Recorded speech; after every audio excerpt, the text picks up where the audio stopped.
At the time, my parents made me pay rent and other expenses, and because I no longer had a job, I had to find a new one. Searching for a job was a hassle, and it didn't help that there weren't many jobs that were part-time. On top of that, I was also a part-time college student, which only added to the stress. Weeks had passed, and I still hadn't found myself a stable job. However, that was until one of my friends had called me, wondering if I could watch his dog as he was going on vacation that week. The reason he chose me was because the sitter who originally watched his dog had recently moved 3 states away and he couldn't find anyone else. The pay was $600 for 3 days, which was still enough to get by, but meant I would still have to find another job soon. Desperate for pretty much any pay, I accepted his offer and agreed to look after his dog. His dog's name was Jem. She was a gorgeous saddleback German Shepherd with the personality of a teddy bear. Of course I was intrigued. I had arrived to his house where he had left a list of all the rules. Feed her at this time, let her out every 2 hours, give her walks, etc. Basically the usual responsibilities when owning any dog. Caring for a dog may seem easy, but it gets stressful after a while when you constantly have to let them out. The first night went smoothly with no accidents and had gotten done every rule on the list. However, that was until the second night of dog sitting, where something happened that would completely shock me. For some context, it was around 8 or 9 p.m. I had ordered some food and was watching a movie with Jem laying next to me. At one point during the movie, she sits up and perks her ears while tilting her head, as if she saw or heard something. The house was next to somewhat of a wooded area, so I had figured it was possibly a squirrel or some other critter. Soon after though, she started looking around and began barking in the direction of the hallway. Almost immediately, she jumps down from the couch and runs to the hall. At this point, I started to get a little worried as I didn't know what she could possibly be barking at. Curious, I follow her and see that she's barking at the door that led into the basement. I didn't even dream of opening that door and instead pulled her away.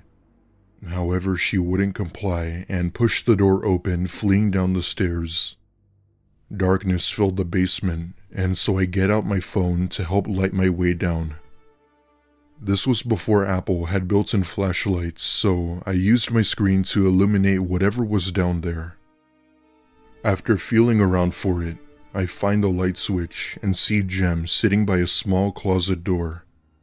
This was one of those closet doors with the see-through ridges, so I was able to slightly see inside.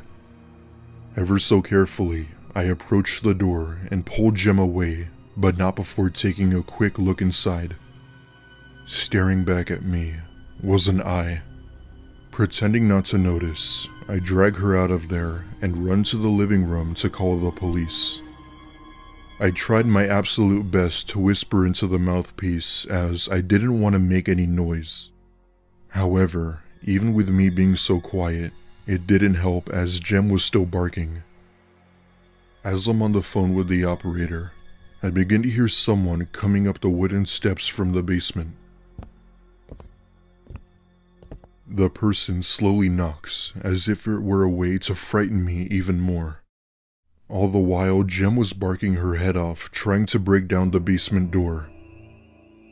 The sounds of sirens being heard in the distance was music to my ears as they drew closer. All the while, I hear the person down there start running down the stairs and hearing a door open. Fortunately, police were fast to respond as they arrived to the house in minutes. As it turns out, police had found what appeared to be some secret room in the basement. Me, nor my friend, had any acknowledgement of this room and didn't even know what it was for. Our best guess was that it was some sort of wine cellar that was used back then. My friend paid me extra for the trouble, and I never dog sat for him again. I'm not sure if police ever found the man, or the possibility that he's still out there somewhere. The scariest part about this is that there was reason to believe the man had been hiding in that room for months. Inside were stolen items, beer cans, food, and even a sleeping bag. My friend had since moved cities recently as him and his family couldn't shake off the paranoia.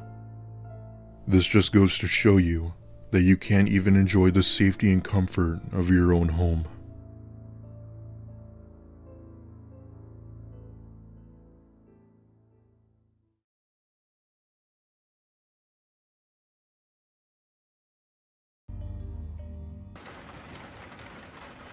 This happened in late October of last year in Ottawa, Ontario. I was visiting my old city to see my parents, which is always a strenuous endeavor. So I generally try to be in their house as little as possible when I'm over. To kill some boredom one night, I decided to go for a jog around the neighborhood I grew up in, around 10:30 p.m.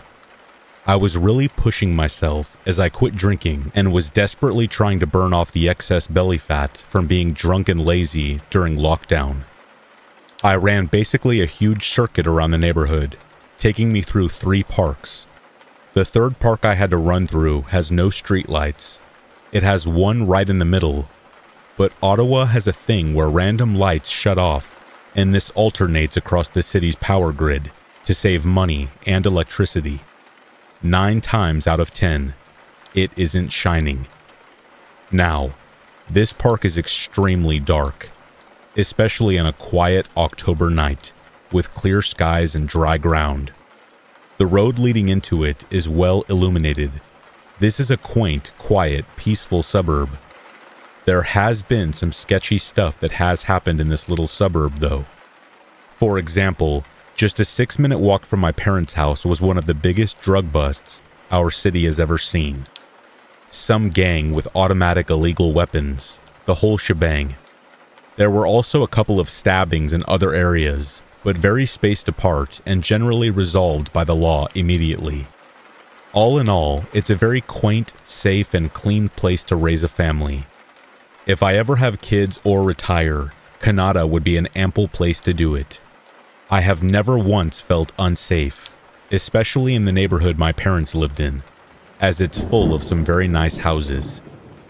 Through the darkness, I entered the park and passed through the first part of it, which is a play structure meant for little kids. Pretty much just a wooden mini house that's next to a bouncy spring. This leads to a bigger part of the park with a basketball court, jungle gym, and a much larger play structure with a big green triceratops made of plastic in the sandbox. All this eventually leads to a path that runs behind my old elementary school. At the end of this path is my street. I almost finished my run, running through the dark, spooky park, as I have passed through hundreds of times before. Now, I got into the habit of falling asleep to creepy stories and have been watching a lot of horror movies lately. As I'm breaking into the blackness from the adjacent street, leading into the park, I am on the fence about taking a break and walking, but I remember I was trying to push myself. I carry on as I think, jokingly to myself, "Gee, I sure hope nothing spooky happens." But as I am rounding the corner to the other half of the park, I heard a distant scraping sound. I noticed a light from somebody's cell phone shining in the sandbox. As I ran closer, I heard this scraping getting louder. I got even closer, and I noticed through the moonlight that it is a man holding one of those hard rakes with the sharp tines, grooming the sandbox. Now, some internal intuition told me that I know this is super weird. Why is there some guy grooming the sandbox at almost 11 p.m. with a flashlight? As I approach further, however, I notice it isn't just a man holding a sharp rake. It's a man wearing an all-black sweatsuit, with the hood up, and a white hospital mask. He is standing underneath the play structure, using the tines of the rake to push a pink horse with wheels on it back and forth, and so on and so forth. He heard the stride of my footsteps approaching, and his head jerked upright in my direction. He quickly moved out from underneath the play structure and shined the light on me, right into my eyes. This is really weird, I thought to myself as I flashed him an utterly exhausted, awkward wave. I have asthma, and my quads and lungs are giving out. I try super hard to up the pace, because I am fairly creeped out at this point. In a flash, he kills his light, and I cannot see a single thing anymore. My heart jumps into my throat, and I am very tuckered out at this point, ready to collapse. I heard a soft shuffling in the sand as I passed him, followed by rapid footsteps in between my strides getting closer and louder. Instantaneously it clicks that this guy is charging me with the rake. It's crazy what fear and adrenaline can do, because I went from 0 to 100 real quick, sprinting faster than I would be able to normally. My whole body is burning, especially my lungs, as I cleared the park onto the well-lit path. I was moving so fast and panting so loud, I couldn't even tell if he was following me or not. I didn't look back. I cleared the end of the path and saw some guy getting out of his car. With him as my witness, I turned around, panting myself to death and wheezing. He was gone. I walked back to my street and went into my house, hacking up disgusting amounts of phlegm, absolutely drenched in sweat. I avoided telling my parents this story at first, just to avoid their reaction, but everyone else in my life knew pretty quick. I don't care for police, so calling them wasn't even something that crossed my mind. Later, when I reconnected with an old friend, one who never left Ottawa, she informed me that my old elementary school converts to a homeless shelter at night. They set up cots in the gymnasium and kicked them out at 6 a.m. Her reaction was to rationalize that it was probably a mentally ill, homeless person who was bored and couldn't sleep. But what if he had a different intention? Was he waiting for a jogger to pass by? Was he trying to scare people just for the fun of it? Or was he really in a violent mood? I guess I will never know. This took place when I was only 7 years old. Back then, my parents would always drop me off at my grandma's house on the weekends. I always looked forward to staying with her. We would always go for walks around the neighborhood and talk to the people that she knew. My grandmother was always a very religious person, and we went to church with many of the people in her neighborhood. It was a very friendly community. They would often host garage sales on the weekends during the warmer months, which usually had decent turnouts. On one weekend, my parents decided to go to one of the garage sales with us. I was super excited. We usually just like to look around and rarely would buy anything. Eventually we got to a house that had boxes of toys lined all the way down the driveway. The sale was happening at a house that we had never been to before, and we didn't know who lived there. Once I saw all the toys, I thought I had just won the lottery. While I was busy sorting through the newly discovered treasure, my grandma and parents were a few yards away looking at some dishes and furniture, and making conversation with some of the other people there. An older man, who looked to be around 60, approached me, and watched me sort through the boxes with a smile on his face. "My, what a pretty young woman you are. Do you like toys?" I eagerly said yes, not thinking anything of it. I was about to leave to go ask my mom if I could buy a toy horse that I found. But before I could go, he said that he would let me have it for free and gave it to me with a grin on his face. He started picking a few other toys out of the boxes and handing them over to me, insisting that I could have all the toys I wanted. He told me that he had way more toys inside of his house that I could play with as well, and that I should go with him. Before I knew it, I was being led into his house. My mom then came up behind me and pulled me away from him, and then asked what the hell was going on. She was furious, holding me tightly and staring daggers at the man. She must have seen what was happening just in time and intervened. My dad and Grandma were right behind her. The man said nothing while my mom and Grandma started screaming at him. This caught the attention of every other bystander, and everyone was immediately suspicious. I don't remember what was said, because my dad scooped me up in his arms and took me back to the car. I remember my grandma calling the police before we left. I didn't understand the gravity of the situation at the time.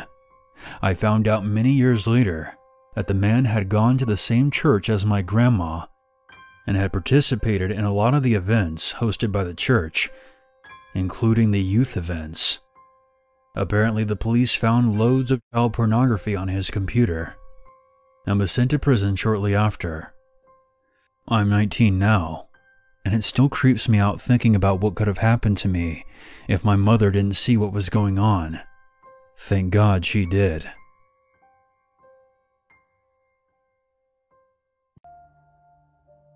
When I was about 15, my family and I moved into a large house. It was a relatively new home with 3 bedrooms, 5 bathrooms, a garage, and even a large basement. Both of my parents were in the upper medical industry and worked several hours of the week.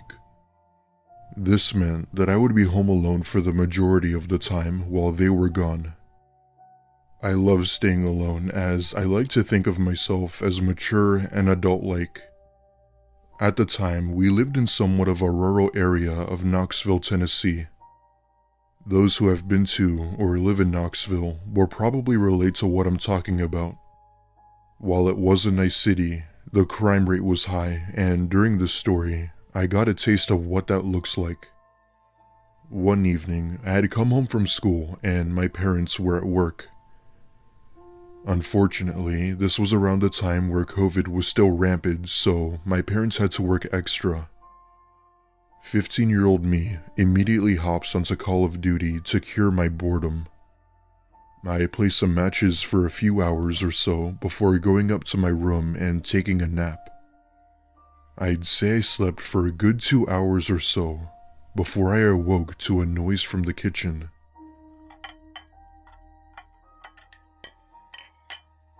Looking back, it kinda sounded like a clanking noise you'd hear when moving stuff around.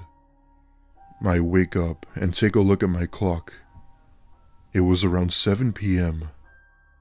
I was genuinely annoyed from this noise and put on my slides and went downstairs to see what it was. I ever so slowly turned the corner and what I saw chilled me to the bone.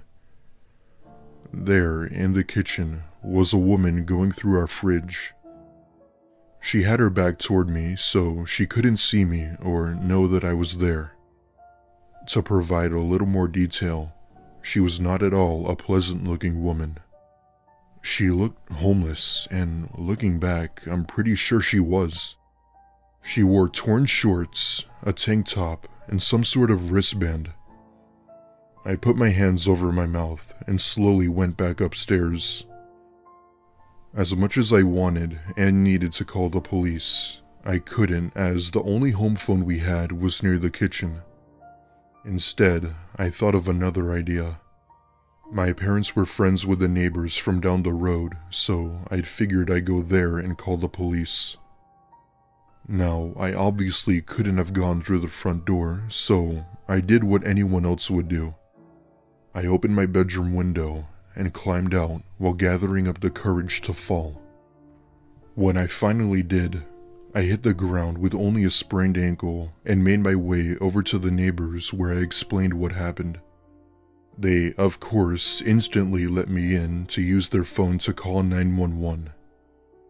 In the meantime, they made a call to the hospital my parents worked at. The police ended up coming a lot faster than I thought and entered my house. Within a minute, they came out with an old, tired, lanky woman in handcuffs. However, she didn't try to get away or resist arrest. She seemed somewhat neutral about it, as if she had accepted her defeat. As it turns out, my theory was correct after all. She was a dangerous homeless woman who had broken into several homes in the area. My parents had come home soon after, where they had spoke with the police, where they then recommended we get cameras. And that's exactly what we did.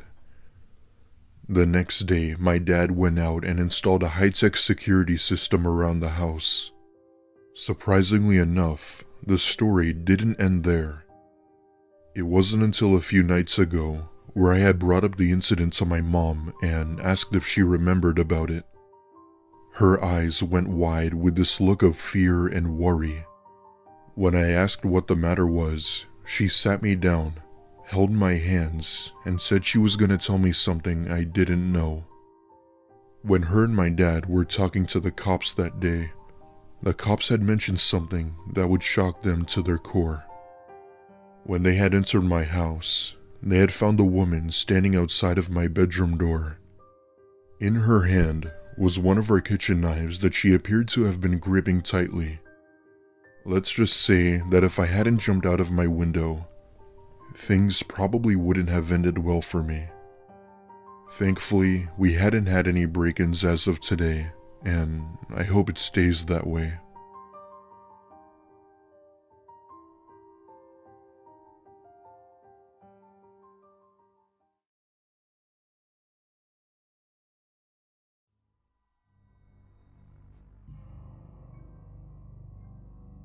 Back in 2001, I worked for a major home improvement warehouse. Let's just say the company I worked for had a thing for the color orange. By then, I had been with the company for about 8 years.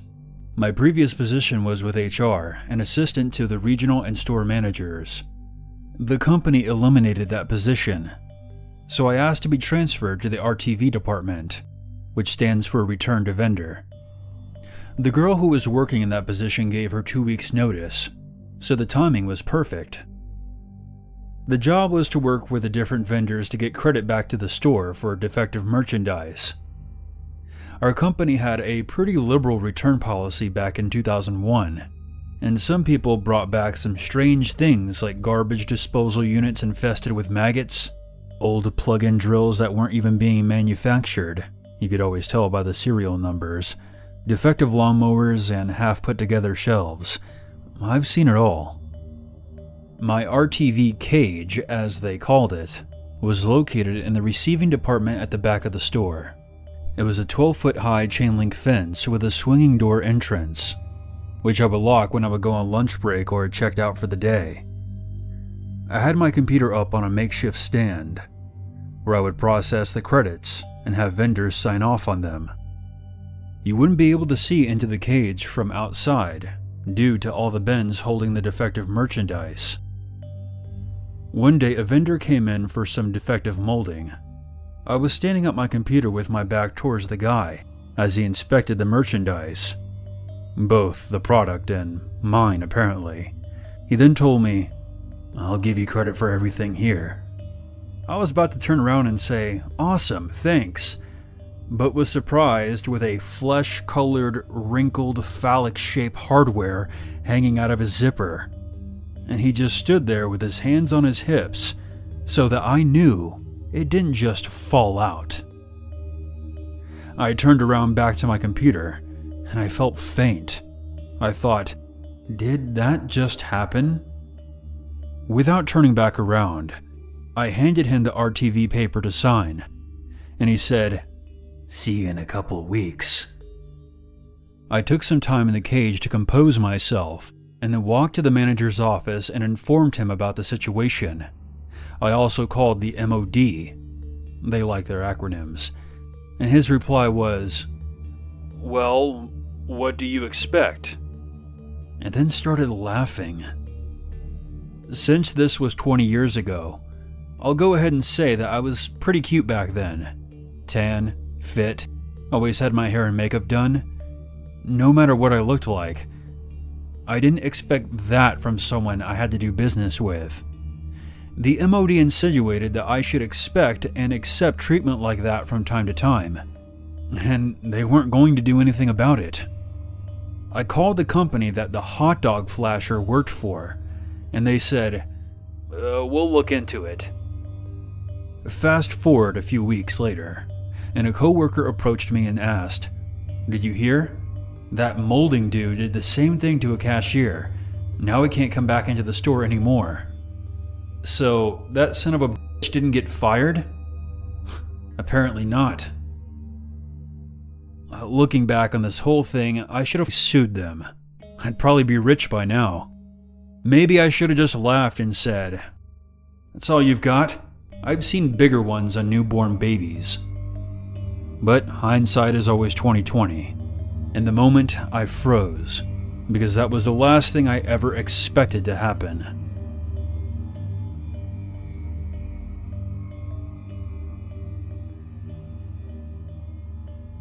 I was 12 and my older sister and I were home alone for the weekend. I was waiting for a friend to pick me up and getting restless. There was a knock on the door. Thinking it was her, I ran to answer it without checking through the peephole. A man was standing there with a clipboard and he said he needed to check our gas meter. I was entrenched in the disappointment of my friend still not having arrived yet. So I just told him, "Yeah, sure, whatever you need to do." I didn't notice at the time, but he wasn't dressed as a city official. He had a green and purple shirt with bold stripes, kind of like the host of Blue's Clues. He came in and immediately went upstairs to where our bedrooms were and walked into the open door of my room, the typically girly girl room with pink and glitter. Thank God my sister came down the stairs at the exact same moment and said, "Oh, is that Daphne's dad? Why is he going upstairs?" And I complained about how Daphne wasn't here yet, and was going on and on about how unreliable she was. And then my sister cut me off. Wait. If Daphne isn't here, then who is that?"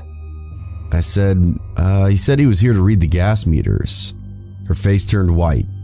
She flung open the front door and dragged me out, hand clamped over my mouth protesting. She said, "Our gas meters are outside." Neither of us had a cell phone. It was the 60s. And obviously, we weren't going back in the house to call authorities on the landline. Then my ever so resourceful sister had a stroke of genius. A man was walking right by our house and she motioned him over. She called out loudly into the house, "Oh, Dad, it's good you're home. A man from the city is here to read the gas meters. He's upstairs." And just like she'd hoped, this man on the street said, "What are you talking about?"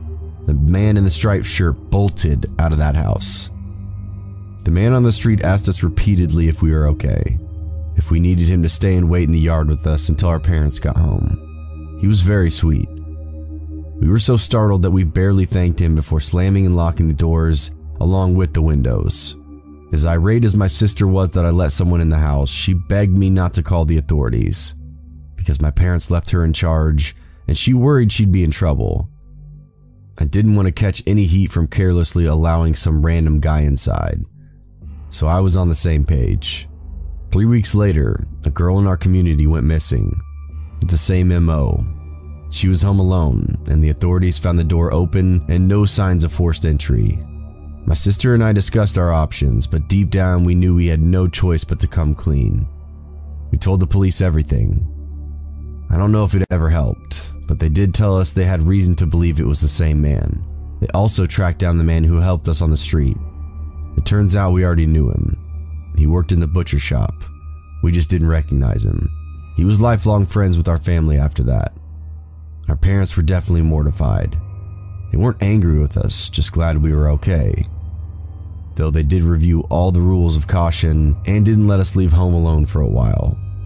They ended up finding that girl. Apparently, she'd been held for a few days, then burned alive.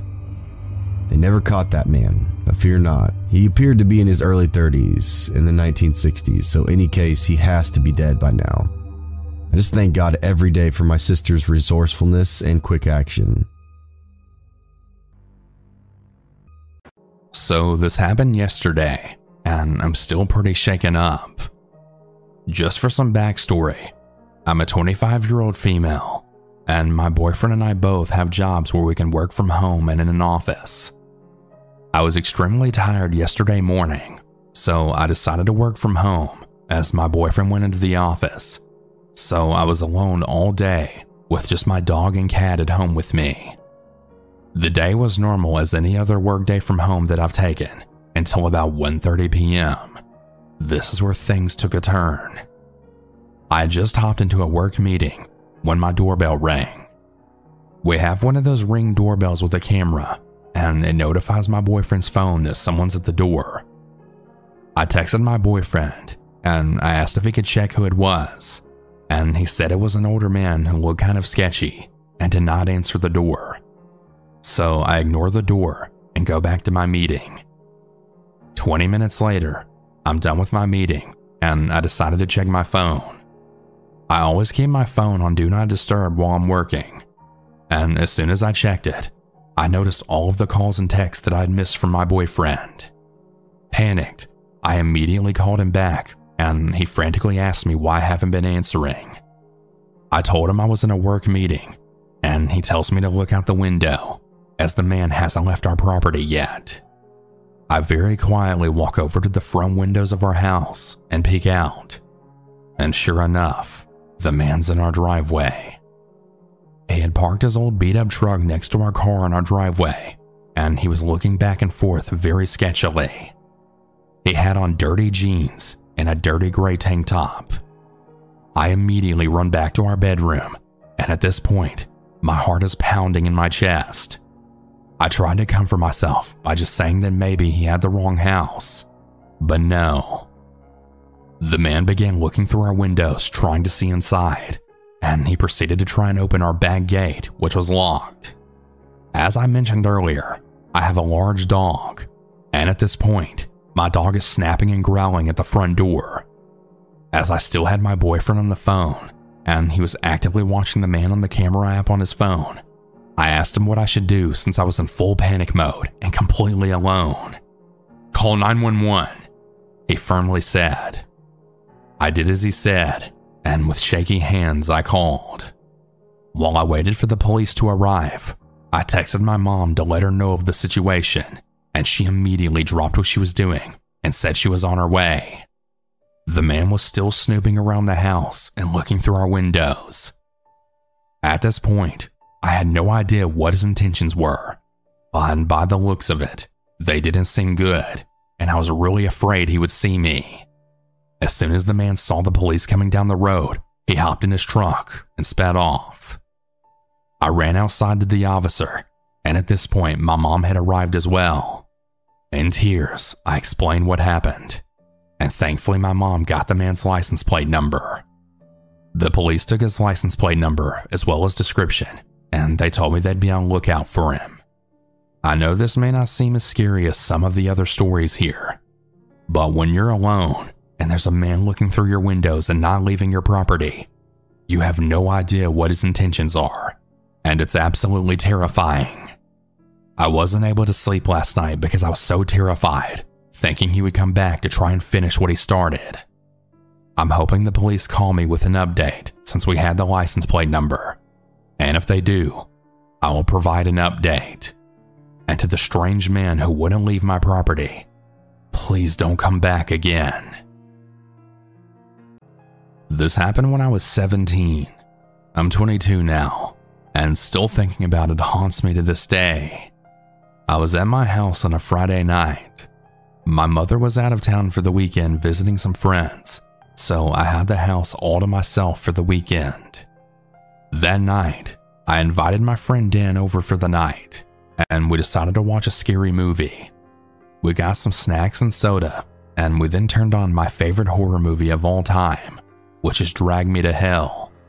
The one where that loan officer denies an old woman's request for an extension on her mortgage, and she then gets a curse put on her, where she has to break it within 3 days, or she'll get literally dragged to hell.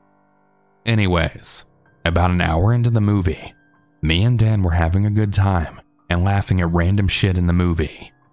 I paused the movie because I had to go to the bathroom, and just as I walked into the bathroom, I saw out the window that the sky looked green. I knew that there was going to be a storm, but I didn't pay attention to it. So I did my business, washed up, and went to continue the movie.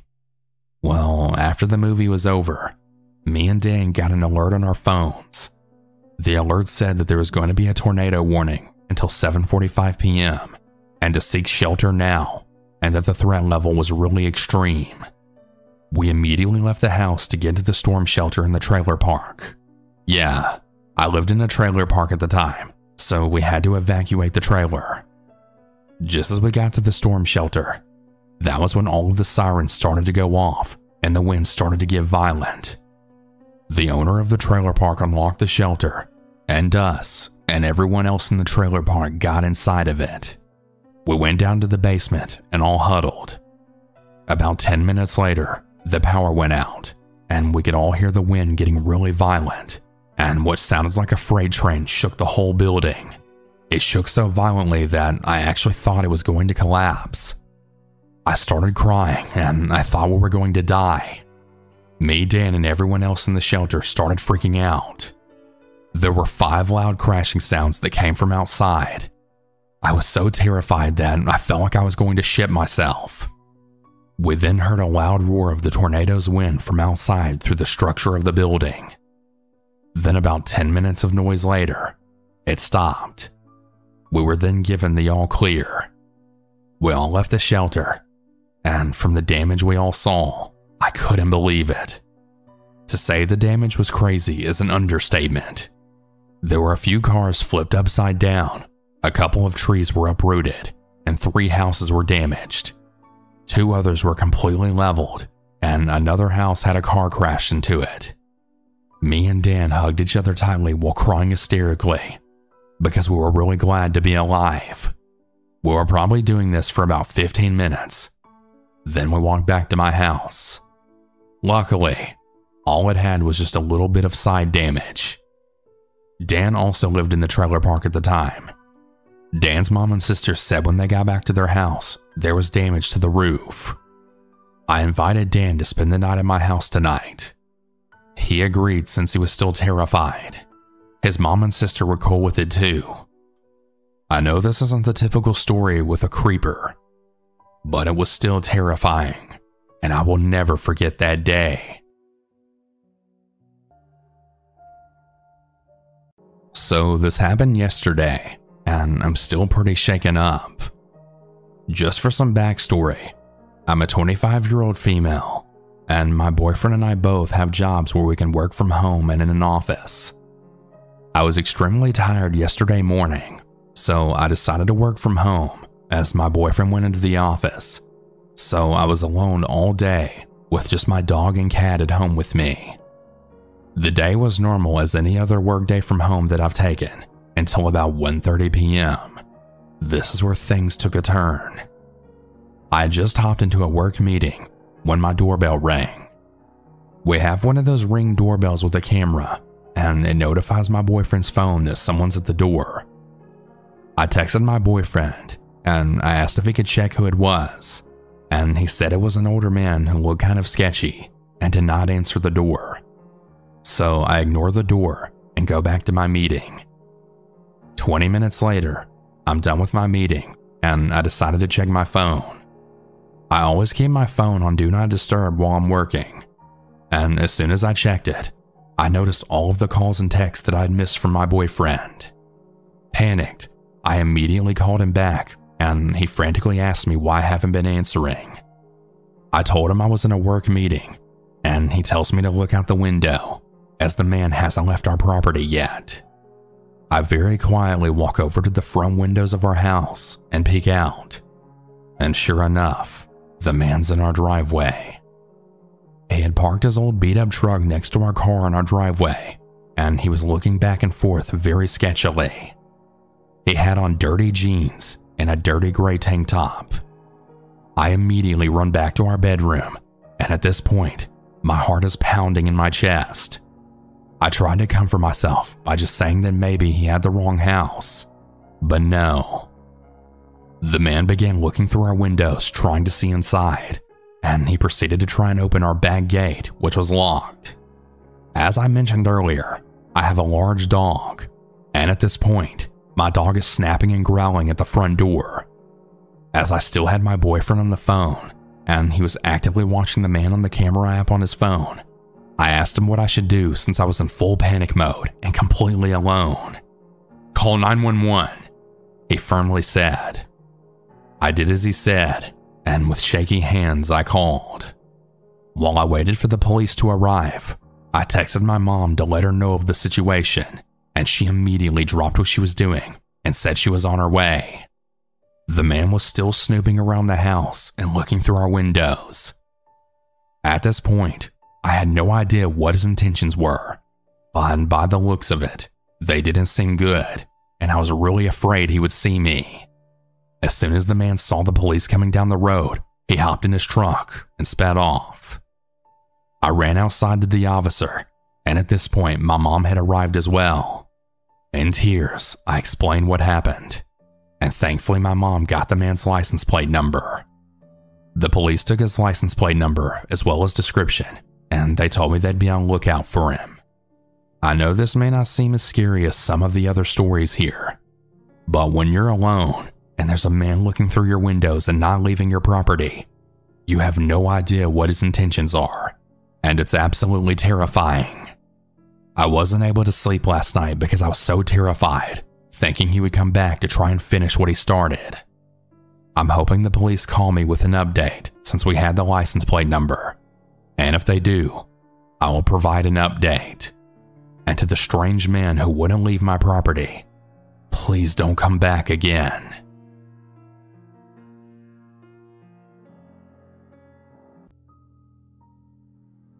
For a bit of context, this happened to me about a week ago in the middle of the night.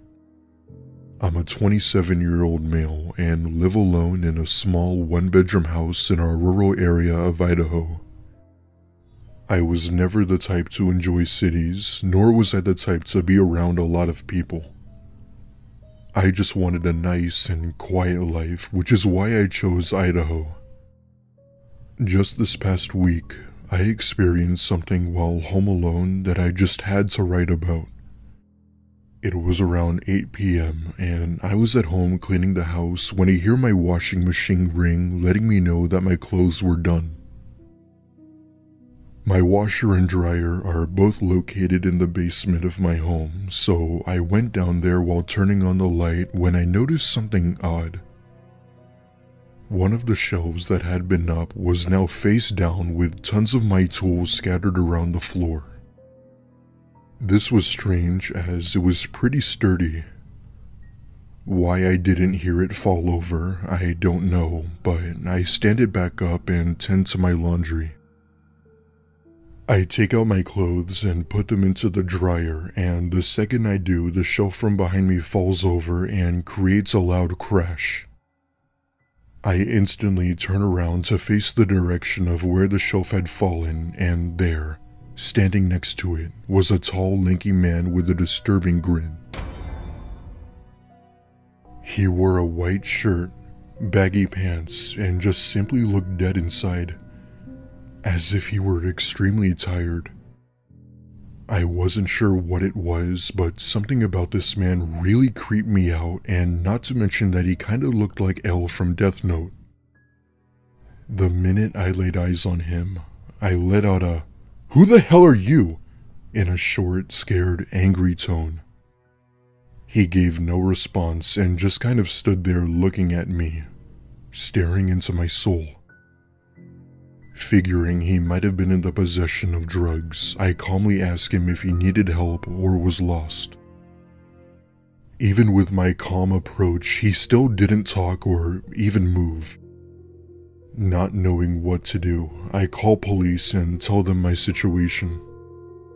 They said they'd send someone over, but that it could take a while due to extreme weather conditions. After I had hung up, the man had still been staring at me with his baggy eyes doing seemingly nothing. Then, after what felt like an eternity, he simply turned around and walked back up the stairs and out the back door. I of course followed him, and he kept walking away from my house, disappearing into the night. There aren't any houses or other forms of civilization for a few miles, so I was confused as to who he was or how he got here. He hasn't been back since, and Although it was a pretty creepy experience, I'm glad he's now gone.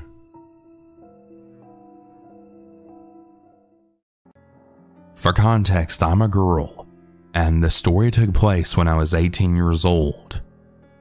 At the time, I was living with my father, but he was working long shifts away from home, so I spent a lot of time alone. One day I was home alone and trying to study in my bedroom. It was around 7 p.m. and dark outside. I was used to studying alone like this with my headphones on. My bedroom was at the back of the house facing the garden, which has a gate at the back leading to a large field. It wasn't unusual to get distracted by the occasional noise at night because the fields were really popular with dog walkers. This time though, it was different. I was trying to focus on my homework when a bright light came streaming through the window. I peeked out expecting to see a person and their dog, but I couldn't locate the source of the light. I went back to what I was doing, assuming it was someone walking who'd accidentally shone the light at my window. The next night it happens again. A bright light through my window, specifically with no dog walker in sight. This time I was frustrated, and I questioned if it could be the same person being creepy or trying to see into my room as I kept the curtains open. I spent longer looking out the window this time, trying to figure out the source of the light. I soon realized it was coming from somewhere close. It was coming from my own garden, and the gate connecting to the field seemed to be open. My heart started beating really fast, and I didn't know what to do. I quickly texted my dad, saying that I thought someone was in the garden. He told me to make sure that all of the doors were locked, and that he'd be home as soon as he could. I snuck down the stairs as quietly as possible, not wanting whoever was outside to know I was there. I checked the front door, and thank God it was locked. I crept to the back door facing the garden, and just as I was about to check it, I then saw the handle going down, like someone was trying to open the door. Thankfully that door was locked too, but they did try a few times to open it. By this point, I was absolutely terrified and shaking. I heard them try and pull at the kitchen window as well, but they had no luck.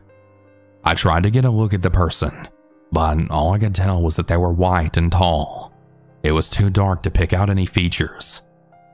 They seemed to be getting frustrated now, and then started banging at the window like they wanted to force it to break or open. I looked towards the front of the house, and my dad's car still wasn't there, and I was getting worried. Then by some miracle, I heard my neighbor's back door open and their large dog barking loudly. They must have noticed the stranger and then let out their dogs to scare them away. And it worked. I haven't seen them around again. I've never been so thankful for my neighbor's loud dogs before, and now I always check the doors are locked, even more than I used to.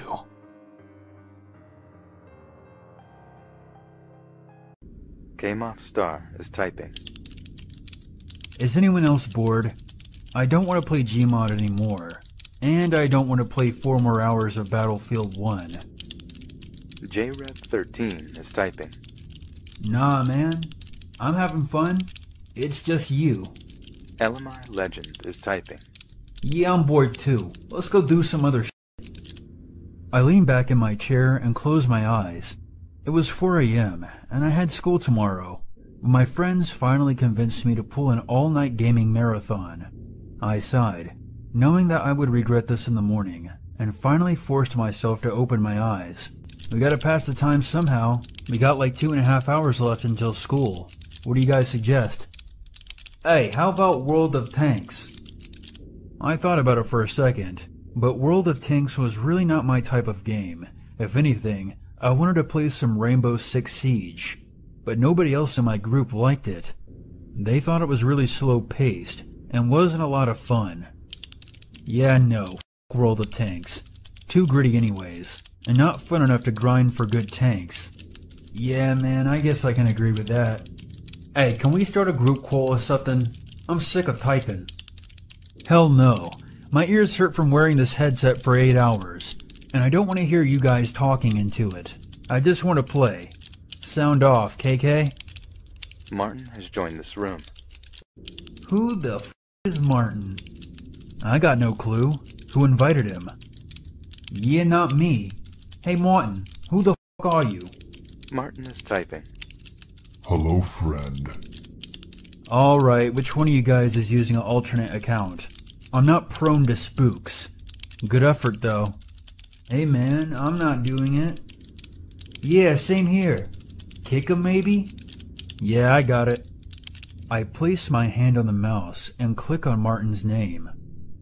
What came up was a profile with no name, bio, and a solid black profile picture. Scrolling down, I discovered that the account had only been made a few days before. Okay, seriously, who the f is doing it? The account was made like a few days ago. It's not me, man. Hey, just kick him already, and let's go play something. Alright. I'm really curious to see which one of you guys did it. I right-clicked on Martin and multiple options came up. I clicked on kick, and clicked out of the menu. Okay, he should be gone now. It was probably Legend though, man. Martin is typing. Seriously, it's one of you. And if you don't tell me, I'll kick you. I promise. Group call started. I nearly fell out of my chair, not realizing that my speakers were actually not muted. The sudden ring caught me off guard. I quickly hit mute on the speakers and turned back to the screen. Martin, LMI Legend, plus one other person are calling. I was starting to worry. This was just too bizarre to ignore. I tried kicking Martin again, but it didn't work. Confused, I looked at the call pop-up. Whoever this was, I decided that I should at least play along for now. I moved the mouse over to the green pickup call button and clicked. The text to the chat room was replaced by the call screen, showing the profile picture of my two friends, along with the solid black profile picture that this Martin guy had. I quickly plugged in my headphones and put them on. Breathing. The sound of someone breathing into their microphone was what I was greeted with. When I put on my headphones, it was extremely loud, like the person had the microphone right up to their mouth. The microphone clearly did not have a pop filter, as the breathing came out loud and distorted. I quickly turned down my volume, as the breathing was beginning to hurt my head. In the background I heard both of my friends talking, but I simply could not make out what they were saying. After a little while, both of my friends hung up. Putting my hand on the mouse, I began moving it towards the red hang up button, but I was interrupted by a sudden change on my screen. The solid black square of a profile picture was replaced with a loading icon. This Martin person was turning on their camera. Now here's something that you need to know about me. Whenever I see something on the internet that I simply doubt, I will ask questions. If somebody shows me a supposedly haunted video, I usually just end up laughing and counter it with simple logic. However, what I saw was something completely different. It was not a hoax. What I saw was real. The loading icon disappeared and was replaced with an image. Black. That was the first thing I saw. Then, I saw a slight movement. As I examined the darkness more and more, I realized that I was seeing somebody walking. At first, I wasn't sure where, but then I saw grass. It wasn't very visible, but I saw it. Suddenly the darkness was replaced by a bright light. The person walking had just turned on a flashlight. I looked closely and saw grass, as well as a tree in the distance. The person then turned around, and my blood ran cold with terror. I realized exactly where the man was. When he turned around, he pointed the camera at a house. It was pitch black, except for a single bright and slightly yellow glow coming from the second-floor window. Right next to the man was my father's grill, with folding chairs placed around it. To the far right of the house, I saw the small garden shed that we had, specifically used for storing tools. The man was standing in my backyard. I leapt out of my chair and ran downstairs to make sure both the front and back doors were locked. Realizing that they were, I ran back upstairs and looked at my screen. scrolled down past the countless messages of my friends asking me if I was okay or if I was asleep, to see a single message from Martin. I go in now. I looked to the single window in my room, overlooking the backyard. My backyard was mostly empty, with almost nothing but a tree in the middle. On the tree stood a man, a very tall yet thin man. This man was wearing almost nothing, other than some tore-up jeans and a shirt. He must have triggered the motion sensor garden lights, as the whole garden was now lit up. I could see almost every detail, and what I saw terrified me. The man was crouching on a branch, with a crazed spark in his eyes. His mouth was now stretched into a wide, insane grin, and I could see his horrible, rotten yellow teeth. In his hand, he held a mobile phone and a flashlight. Suddenly, he tossed the flashlight and his phone to the side. He leapt down off the tree and towards the back door of the house. I heard loud banging noises and what sounded like wailing coming from downstairs.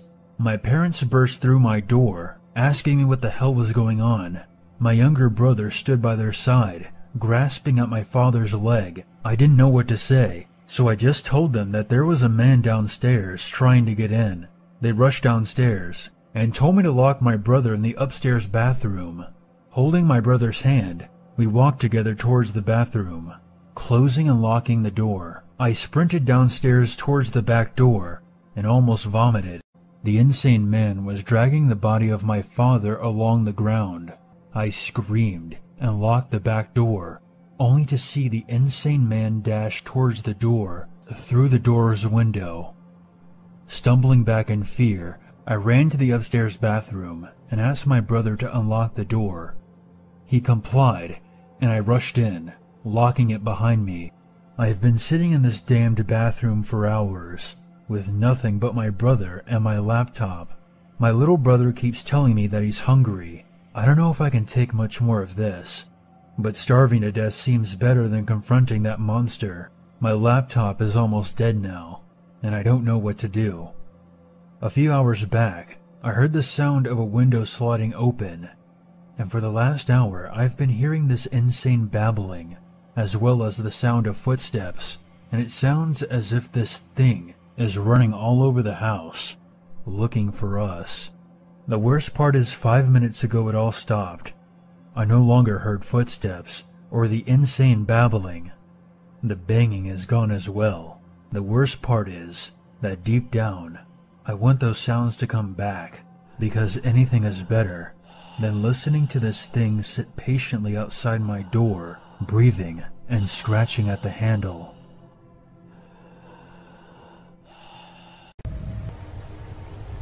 This story occurred when I was driving back home from work one night. It was snowing like crazy and had been for quite some time.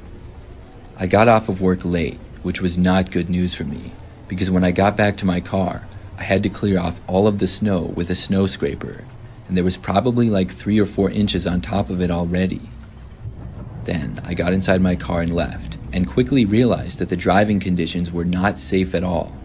It was probably 10 p.m. at this point. I drove very slowly on the roads, and there seemed to be hardly anybody else out driving. It would normally take me about 15 minutes to get home. This time, though, I think it took almost 30. Basically, the entire way back, I really only noticed one car, and it was driving behind me. I don't even remember at what point it started to drive behind me, but I think it was pretty early on. Each time that I turned, I didn't expect the car to turn with me, but it did. By the time I was almost home, I assumed that it was one of my neighbors. The roads were so slippery that you had to take every turn very slow. When I turned onto my street, the car behind me did as well at a very slow speed. I was pretty sure that it was a neighbor. There are a lot of other houses on my street, and I don't know everyone, so when I got to my driveway, I turned and pulled in. The car following me kept going down the street. I have a garage at my house, but it's detached. I drove up to it and then opened the garage, drove inside, and then closed the garage door. Then I turned my car off and got out. After that, I got my bags from the back seat. Then I left the garage to walk to the house, but as soon as I opened the garage door, I saw a car parked in my driveway. It must have been the same one that had seemingly been following me. I was really confused and didn't know what was going on. I made it between my garage and house and had to walk around to the front door. When I saw the car, I stopped for a second and thought about what to do. I couldn't tell who was driving the car because of it being dark out and the headlights, plus all the snow. I didn't know who it was or what they were doing here. Instead of confronting them or something, I decided not to. I chose to ignore them and walk right past. Looking back, it was kind of weird, but I just wanted to get inside.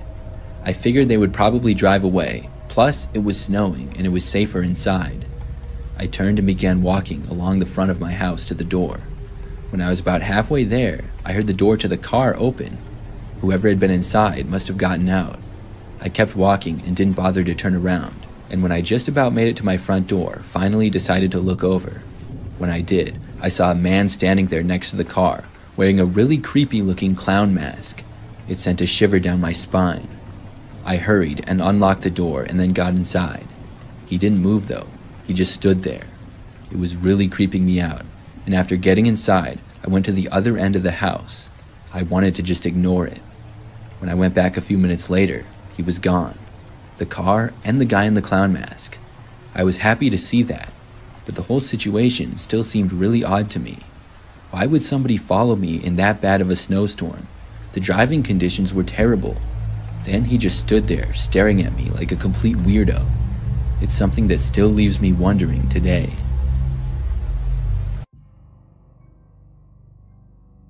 Back in 2001, I worked for a major home improvement warehouse. Let's just say the company I worked for had a thing for the color orange. By then, I had been with the company for about 8 years. My previous position was with HR, an assistant to the regional and store managers. The company eliminated that position, so I asked to be transferred to the RTV department, which stands for Return to Vendor. The girl who was working in that position gave her 2 weeks' notice, so the timing was perfect. The job was to work with the different vendors to get credit back to the store for defective merchandise. Our company had a pretty liberal return policy back in 2001, and some people brought back some strange things like garbage disposal units infested with maggots, old plug-in drills that weren't even being manufactured, you could always tell by the serial numbers, defective lawnmowers, and half-put-together shelves. I've seen it all. My RTV cage, as they called it, was located in the receiving department at the back of the store. It was a 12-foot-high chain-link fence with a swinging door entrance, which I would lock when I would go on lunch break or checked out for the day. I had my computer up on a makeshift stand, where I would process the credits and have vendors sign off on them. You wouldn't be able to see into the cage from outside, due to all the bins holding the defective merchandise. One day, a vendor came in for some defective molding. I was standing at my computer with my back towards the guy as he inspected the merchandise. Both the product and mine, apparently. He then told me, "I'll give you credit for everything here." I was about to turn around and say, "Awesome, thanks," but was surprised with a flesh-colored, wrinkled, phallic-shaped hardware hanging out of his zipper. And he just stood there with his hands on his hips, so that I knew it didn't just fall out. I turned around back to my computer, and I felt faint. I thought, did that just happen? Without turning back around, I handed him the RTV paper to sign, and he said, "See you in a couple of weeks." I took some time in the cage to compose myself, and then walked to the manager's office and informed him about the situation. I also called the MOD. They like their acronyms. And his reply was, "Well, what do you expect?" And then started laughing. Since this was 20 years ago, I'll go ahead and say that I was pretty cute back then. Tan, fit, always had my hair and makeup done. No matter what I looked like, I didn't expect that from someone I had to do business with. The MOD insinuated that I should expect and accept treatment like that from time to time, and they weren't going to do anything about it. I called the company that the hot dog flasher worked for, and they said, We'll look into it. Fast forward a few weeks later, and a coworker approached me and asked, "Did you hear? That molding dude did the same thing to a cashier. Now he can't come back into the store anymore." So, that son of a bitch didn't get fired? Apparently not. Looking back on this whole thing, I should have sued them. I'd probably be rich by now. Maybe I should have just laughed and said, "That's all you've got? I've seen bigger ones on newborn babies." But hindsight is always 20/20. In the moment, I froze, because that was the last thing I ever expected to happen.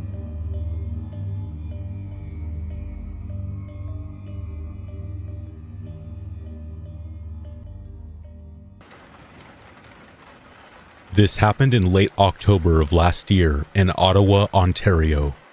I was visiting my old city to see my parents, which is always a strenuous endeavor. So I generally try to be in their house as little as possible when I'm over. To kill some boredom one night, I decided to go for a jog around the neighborhood I grew up in, around 10:30 p.m. I was really pushing myself as I quit drinking and was desperately trying to burn off the excess belly fat from being drunk and lazy during lockdown. I ran basically a huge circuit around the neighborhood, taking me through 3 parks. The third park I had to run through has no streetlights. It has one right in the middle, but Ottawa has a thing where random lights shut off, and this alternates across the city's power grid to save money and electricity. 9 times out of 10, it isn't shining. Now, this park is extremely dark, especially on a quiet October night with clear skies and dry ground. The road leading into it is well illuminated. This is a quaint, quiet, peaceful suburb. There has been some sketchy stuff that has happened in this little suburb, though. For example, just a 6-minute walk from my parents' house was one of the biggest drug busts our city has ever seen. Some gang with automatic illegal weapons, the whole shebang. There were also a couple of stabbings in other areas, but very spaced apart and generally resolved by the law immediately. All in all, it's a very quaint, safe, and clean place to raise a family. If I ever have kids or retire, Canada would be an ample place to do it. I have never once felt unsafe, especially in the neighborhood my parents lived in, as it's full of some very nice houses. Through the darkness, I entered the park and passed through the first part of it, which is a play structure meant for little kids. Pretty much just a wooden mini house that's next to a bouncy spring. This leads to a bigger part of the park with a basketball court, jungle gym, and a much larger play structure with a big green triceratops made of plastic in the sandbox. All this eventually leads to a path that runs behind my old elementary school. At the end of this path is my street. I almost finished my run, running through the dark, spooky park, as I have passed through hundreds of times before. Now, I got into the habit of falling asleep to creepy stories and have been watching a lot of horror movies lately. As I'm breaking into the blackness from the adjacent street, leading into the park, I am on the fence about taking a break and walking, but I remember I was trying to push myself. I carry on as I think, jokingly to myself, "Gee, I sure hope nothing spooky happens." But as I am rounding the corner to the other half of the park, I heard a distant scraping sound. I noticed a light from somebody's cell phone shining in the sandbox. As I ran closer, I heard this scraping getting louder. I got even closer, and I noticed through the moonlight that it is a man holding one of those hard rakes with the sharp tines, grooming the sandbox. Now, some internal intuition told me that I know this is super weird. Why is there some guy grooming the sandbox at almost 11 p.m. with a flashlight? As I approach further, however, I notice it isn't just a man holding a sharp rake. It's a man wearing an all-black sweatsuit, with the hood up, and a white hospital mask. He is standing underneath the play structure, using the tines of the rake to push a pink horse with wheels on it back and forth. and so on and so forth. He heard the stride of my footsteps approaching, and his head jerked upright in my direction. He quickly moved out from underneath the play structure and shined the light on me, right into my eyes. This is really weird, I thought to myself as I flashed him an utterly exhausted, awkward wave. I have asthma, and my quads and lungs are giving out. I try super hard to up the pace, because I am fairly creeped out at this point. In a flash, he kills his light, and I cannot see a single thing anymore. My heart jumps into my throat, and I am very tuckered out at this point, ready to collapse. I heard a soft shuffling in the sand as I passed him, followed by rapid footsteps in between my strides getting closer and louder. Instantaneously it clicks that this guy is charging me with the rake. It's crazy what fear and adrenaline can do, because I went from 0 to 100 real quick, sprinting faster than I would be able to normally. My whole body is burning, especially my lungs, as I cleared the park onto the well-lit path. I was moving so fast and panting so loud, I couldn't even tell if he was following me or not. I didn't look back. I cleared the end of the path and saw some guy getting out of his car. With him as my witness, I turned around, panting myself to death and wheezing. He was gone. I walked back to my street and went into my house, hacking up disgusting amounts of phlegm, absolutely drenched in sweat. I avoided telling my parents this story at first, just to avoid their reaction, but everyone else in my life knew pretty quick. I don't care for police, so calling them wasn't even something that crossed my mind. Later, when I reconnected with an old friend, one who never left Ottawa, she informed me that my old elementary school converts to a homeless shelter at night. They set up cots in the gymnasium and kicked them out at 6 a.m. Her reaction was to rationalize that it was probably a mentally ill, homeless person who was bored and couldn't sleep. But what if he had a different intention? Was he waiting for a jogger to pass by? Was he trying to scare people just for the fun of it? Or was he really in a violent mood? I guess I will never know. This truly frightening story occurred more than a decade ago, just when I was about to head into my teenage years. My friend and I were wandering around in the neighborhood I was living in, as we always did. We had strayed several blocks from the house we were staying at, when two dogs started barking up a storm at us as we passed their house. They were pit bulls. The dogs were digging around the ground under their fence, where it was clear it had been a place they had escaped before.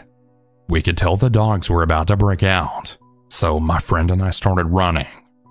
As we saw the dogs get up under the gate and start coming at us, we went into this person's yard, and we shimmied up a tree which had branches for us to get up on. The dogs are now at the base of the tree barking, which made the owner of the yard we were in come out and then shoo the dogs away. As we were still in the tree, the owner, which looked to be about 50 years old, then started telling us to get into his garage so he could keep us safe. My friend and I just looked at each other, knowing between our eyes this was danger. We proceeded to tell him that we were okay and we were going to head home. But he was at the base of the tree at this point, attempting to coax us into letting him help us down. The tone and mannerisms in this guy were truly sinister, and even as young boys, we could tell he was a predator. The man kept looking back and forth on the street, just to make sure that nobody was watching this go down. But eventually someone walking their own dog down the road came along, and I said that was my relative. We jumped down as the man backed up, and we then ran up to this person like we knew them. I always wonder what would have happened if we had actually let the man keep us safe.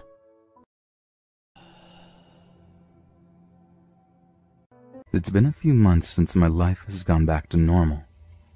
Currently, I don't feel safe anywhere. I used to dorm at my college, but I had to go back home during the second semester due to strange occurrences happening there. I don't plan on dorming anytime soon. It might not be the smartest thing to share this since it's still under investigation, but maybe it will make people more cautious of social networking. It sure has made me wary of trusting strangers online again. November of last year was when the messages first appeared. Ever heard of Snapchat before? For those of you who don't know what Snapchat is, it's an app that lets you send picture messages to your friends, but that only lasts for a couple of seconds. Once those seconds are up, the picture disappears forever, meaning you can never see them again. You can only send pictures you take at the moment, and they can only be seen for the few seconds of the time that's given. You can also draw and write text on the pictures. You can even send videos. I never really knew about Snapchat up until I was introduced to it by my friends. They practically encouraged me to download it, and being the weak-willed person I am, I gave in to peer pressure. It seemed kind of fun at first. I was taking pictures and sending them like crazy. Most of the time, I just took pictures of myself making the goofiest faces and putting random letters for text. I also went out of my way to take pictures of the funniest things. I remember taking a picture of this dude's butt crack while he bent down to tie his shoes. Yeah, it was sick, but downright hilarious to me. There were a lot of people who added me as a friend on Snapchat. Most of them came from Facebook or the contact list on my phone. This also included some people I didn't know too well, but they still sent me pictures either way, and it was actually pretty nice. I guess Snapchat made it easier to break the ice with people I randomly added or haven't seen in a while. One day in November, someone called WeAreOne_Forever added me on Snapchat. At the moment, I didn't think too much of it. I figured it was just another one of my Facebook friends. Instantly, the first message this person sent me was a paper with Sharpied handwriting on it and a heart drawn underneath it. It read, "Hey cutie, how are you?" Once 4 seconds had passed, the message had disappeared. I was flattered by the fact that whoever this person was referred to me as cutie. I'm guessing it was probably a girl flirting with me a little bit. I sent her back a picture of me with my eyebrow raised and a smirk on my face. After that, I added the text, "I'm doing good. You think I'm a cutie?" and then sent it to her for 5 seconds. About a few minutes later, I got another picture from her. The picture was of a teddy bear carrying a red heart with a white backdrop. The text read, "You are on my top 5. Right away, I wanted to know who this person was. For the next couple of days that we messaged each other, she never sent me a picture of herself. For some reason, she wouldn't even tell me her name. I kept pushing her to send me a picture, but she always made excuses or sent stupidly drawn stick figures instead. With that, I believed that she was either really ugly or really shy, and I was hoping for the latter. I decided to let it go, thinking she must really be into me if she's that secretive with revealing her face and even her name. One day while I was in the library, I checked Snapchat real quick while I was taking a break from typing a paper for one of my courses. Sure enough, there was a message from WeAreOneForever. As soon as my finger tapped it open, I almost jumped out of my seat. She sent me a picture of a person, the first time she's ever done so. But that's not what got me all bothered about this picture. I knew that the picture of this person definitely was not her. In fact, it was a guy sitting on a couch, white shirt, blue sweatpants, looking straight into a laptop, bookshelves in the background. The text read, "I see you." I looked behind and around me. There was no one who seemed suspicious, just a bunch of college students in their own little worlds. Still, I didn't want to read too much into it. After all, why psych myself out for something that seemed like harmless flirting? I sent her a picture of me with this confused look on my face and typed out, "I don't see you. Why don't you say hi?" The next picture she sent me was of a poster of my college mascot with the text, "I was so nervous. You're just too cute." From how I saw it, it just seemed like I had a secret admirer who possibly went to the same college. I sent her a message asking, "So you go to my college too?" She never answered my question, even though she opened my message. Things just got weirder after that small incident. After a couple of times, she sent pictures of me walking in lecture halls, eating in the cafe, making lines for food, and even talking to my friends. I don't remember all the texts, but there were some that stood out to me like, "I see you everywhere.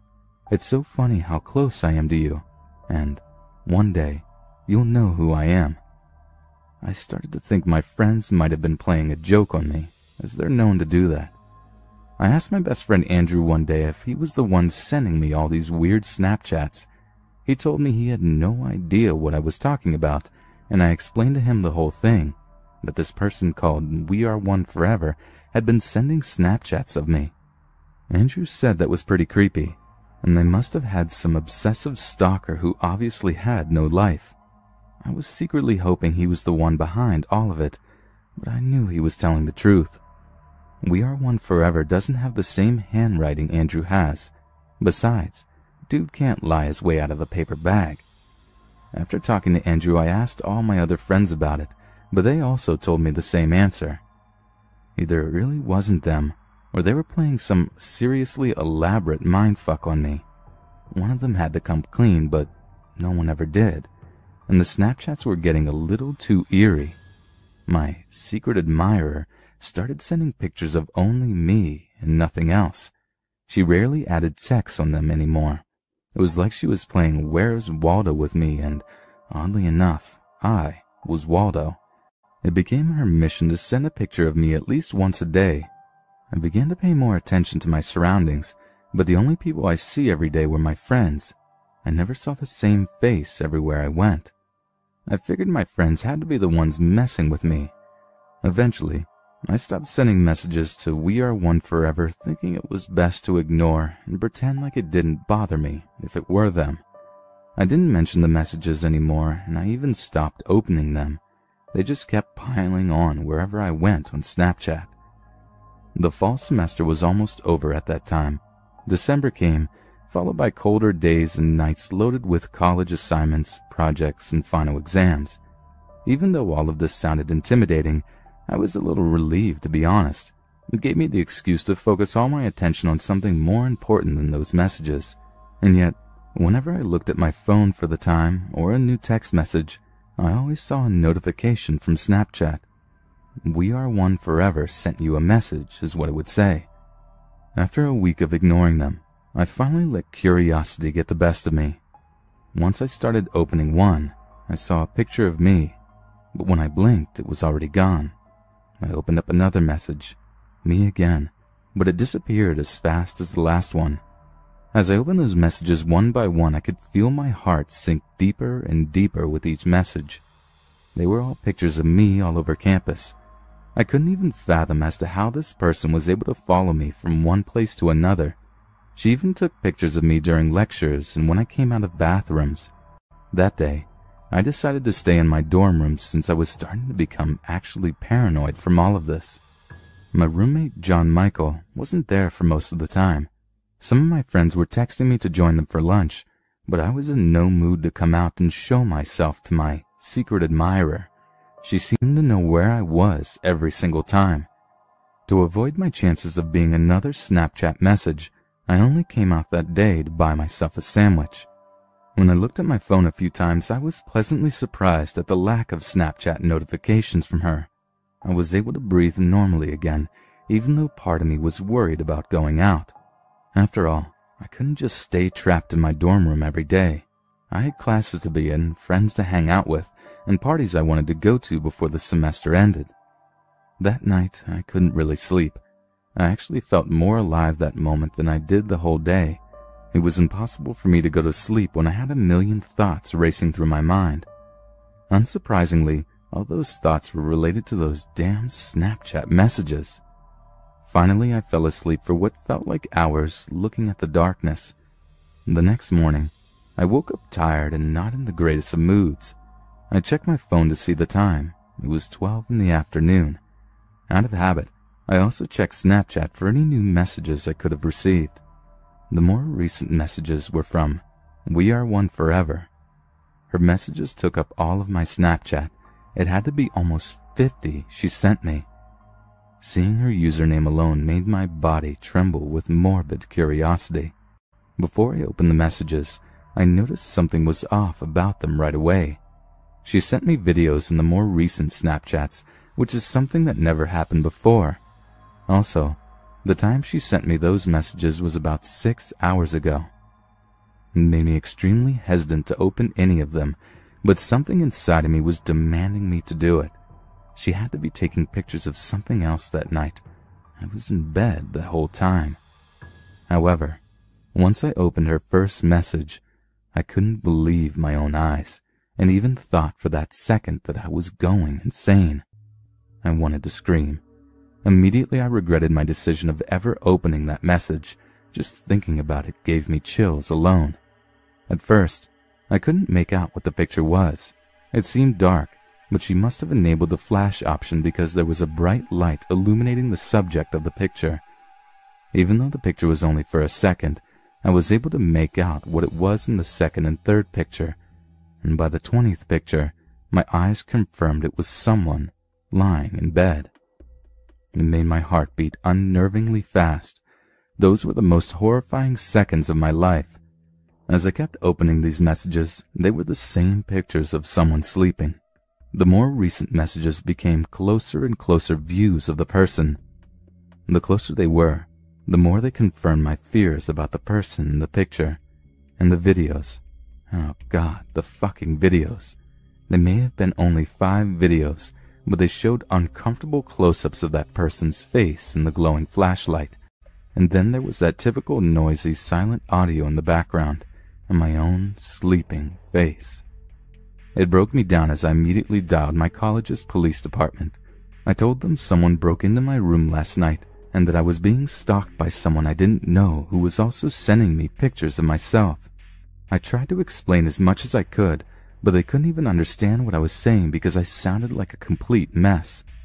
And they came over to check up on my dorm room, observe any forcible entry that could have taken place, and even question my roommate for an hour. I showed them my Snapchat to prove the multiple messages the person was sending me. Unfortunately, they couldn't retrieve them and see the actual pictures. I told my parents about it a week later. They wanted to pick me up as soon as possible, even though finals were coming up. After I was finished, though, I went back home and the messages had stopped for a while. I didn't see anything from We Are One Forever for the second semester of college. The police are still trying to find out the perpetrator and are currently trying to contact the makers of Snapchat to retrieve those terrifying pictures. At that time, my life was going back to normal. And yeah, I was still using Snapchat for the innocent fun of it. The last days of the semester, though, became a different story altogether. It was a typical Friday, and I was home alone, watching TV and chowing down on snacks. I just completed the last of my finals, so I was treating myself after all that stress from college, and especially from that slightly traumatizing situation. But that all changed once my phone began to vibrate. This whole wave of dizziness took over me as I read what was on the screen. We Are One Forever sent you a message. I was conflicted with what to do at the moment, and maybe I shouldn't have opened the message. Maybe I should have just deleted Snapchat from my phone and saved myself the trouble, because when I did open the message, I was clearly met with the image of my house in broad daylight. Not just my whole house, but specifically the view of the kitchen window. The picture only lasted for 5 seconds, and it was kinda hard to see due to its grainy quality. Yet it was noticeable enough to detect my own self sitting by the table, eating my cereal in the morning, looking outside the window at what I remembered to be particularly nothing at all. This happened to me when I was in 4th grade. I am now 42. The internet as we know it wasn't around back in those days. So unfortunately I don't have any news articles to corroborate my story. But I have a very vivid memory of what happened that day. The day that my friend nearly lost her innocence and possibly her life. Here is the backstory. I have always had this very weird habit that I still do to this very day. I don't know what causes it, but I've always walked on my tiptoes. When I would go to school, I would usually get picked on a lot for this. No matter how much I tried walking flat-footed, I always ended up back on my toes. This led my family to believe that I was destined to be a ballet dancer. As much as I love to dance, I was also a tomboy that preferred climbing trees to wearing dresses. So when my mother, who worked 2 jobs, took me to the community center and signed me up for ballet classes. I thought I would definitely have to learn how to like dresses. The dance instructor's name was Mulaney. She was impressed by my skills but wasn't crazy about my height or my parents' economic status, as this was a very expensive class. At the end of my audition, I was told that I was too tall and awkward. It was a nice way of building up a young girl's confidence. When I exited the classroom and entered the hallway, I heard Mulaney say under her breath that she would not teach poor kids. I stopped mid-stride and turned around. "Excuse me?"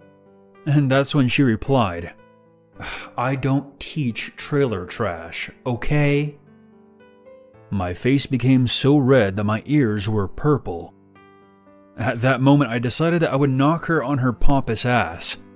Before I could react, that's when I felt a hand on my shoulder, followed by a man's voice. "That's a fighter in you. Have you ever thought about trying out karate?" Mr. Diaz was a well-known and respected karate instructor in our county. He wanted me to try out his class and even offered to take me in at no charge. I would be his first girl, but he saw my potential, and I still owe him a lot for this.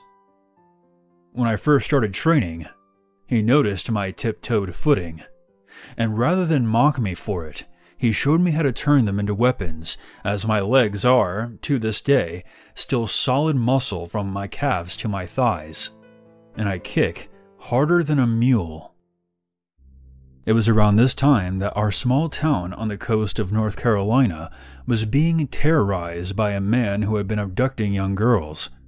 He would take them, have his way with them, and when he was done, he would bind their hands together, blindfold them before crossing into another town and dropping them off in the middle of the night. He was a sick bastard. He didn't kill any of his victims, but his MO suggested that he was becoming more and more violent with each incident. Mr. Diaz changed his lessons for a week or two and taught us how to use our momentum against attackers to get away. Eyes, nose, groin, and face. He said that if you were attacked, we should try our best to claw and scratch their face and eyes. Not only would this have the chance of blinding them, but it would also make them easy to identify after the fact. More importantly, he emphasized the buddy system. He told us not to scream the R word, because unfortunately, while many people want to stop that from happening, he also said people don't want to see it, and carry that mental image around in their heads. We should scream fire or I lost my arm. He said that as silly as the last one sounds, it works. People are compelled to look at a fire, but even more so if someone's arm is falling off. Okay, so now on to the day in question. I was in 4th grade, and the year was 1990, springtime.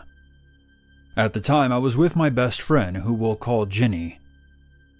Jenny and I decided to take a little walk around the neighborhood we lived in. This neighborhood had 2 main entrances, and formed a circle with 2 parallel streets in the middle. Homes were lined along each road, no more than 1.5 acres apart, some even closer. It was very easy to come into one entrance, leave out the other, and not be seen by anyone, even if you were paying attention to the vehicles that were passing through. This was also back when we kept the time by looking at the streetlights. The rule was when the streetlights come on, your ass better be on your way home. Jenny and I were on the main road heading towards the back. We were just being a couple of young girls talking about boys that we liked and the boogeyman that had been terrorizing our state. A girl that we knew named Kelly had been the latest victim. She was turned from a social butterfly into a psych ward irregular. She even tried to take her own life at one point. As we were talking about this, I remember looking over my shoulder and seeing an unfamiliar car approaching us very slowly. The hairs on the back of my neck stood up. The car was a Pontiac, with a faded maroon or burgundy color. The driver almost reminded me of Jeffrey Dahmer. He wore these thick, red-rimmed glasses, had tight blonde, curly hair, and had a smile that made my skin crawl. His window was down already. and he stopped the car beside us. "Hello, girls. I'm trying to pay my electric bill, and I can't seem to find the office anywhere. Can you tell me how to get there from here?" Coincidentally, the one electric company in our town wasn't even a mile away from our neighborhood. In fact, I could have walked straight through the woods and shown up at the front doorstep. The only way to pay to turn on the service was in the office itself. Again, this was a small town back in the early 90s. The driver continued, saying that he had to get there to avoid his electricity shutting off. Knowing that he had to have been there before, I stated, "It's where you paid to have it turned on, so just go there." That's when I noticed an open map beside him on the passenger seat. He explained that his mother had been the one to turn on the electricity, and he was new to the area, and had just come back from deployment. Something that struck me as odd was that his hair was a bit too long for being in the military, and he didn't have a sticker for getting on base. There are 2 military bases by us, Camp Lejeune and Cherry Point. Both of my grandfathers served in the military.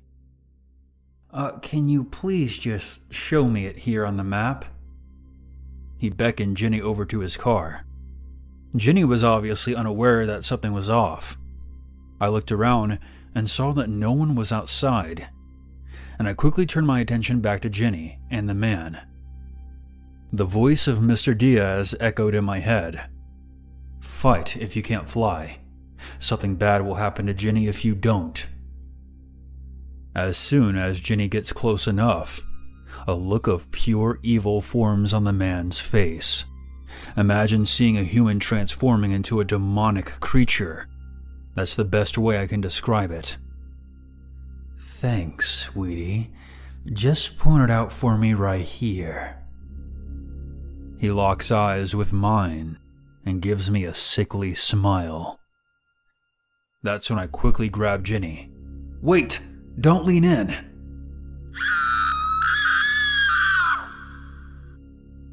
Jenny's scream echoed across the street, as I look up and saw that the man had reached over the passenger seat and had a hold of her arm.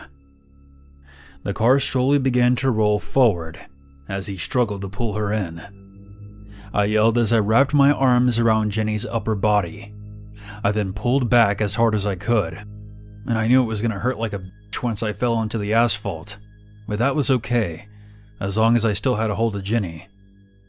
We both hit the road, and it hurt like hell, as I predicted. By this time, some of the neighbors heard us screaming, and had exited their homes. I pulled Jenny to safety as the car peeled away. One of the bystanders was the mother of my friend Brandon. She got the tags, and a detailed description of what the driver looked like and his car. The man that we encountered that day was the monster who had been preying on young girls in North Carolina. I don't recall his name. My mother made every effort to keep me sheltered before this incident, and it just got worse after this. Now that I'm a mother myself, I can understand better now.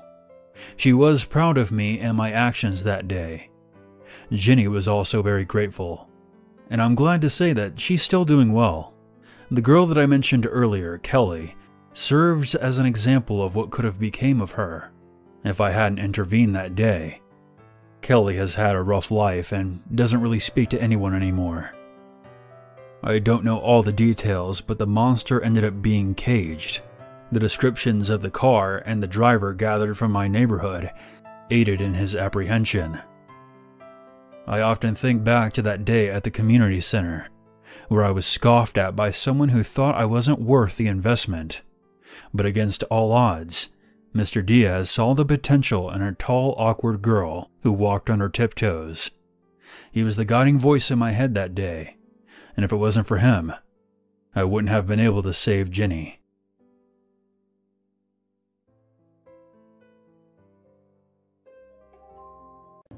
We moved to Connecticut the summer before I entered 6th grade in 2001.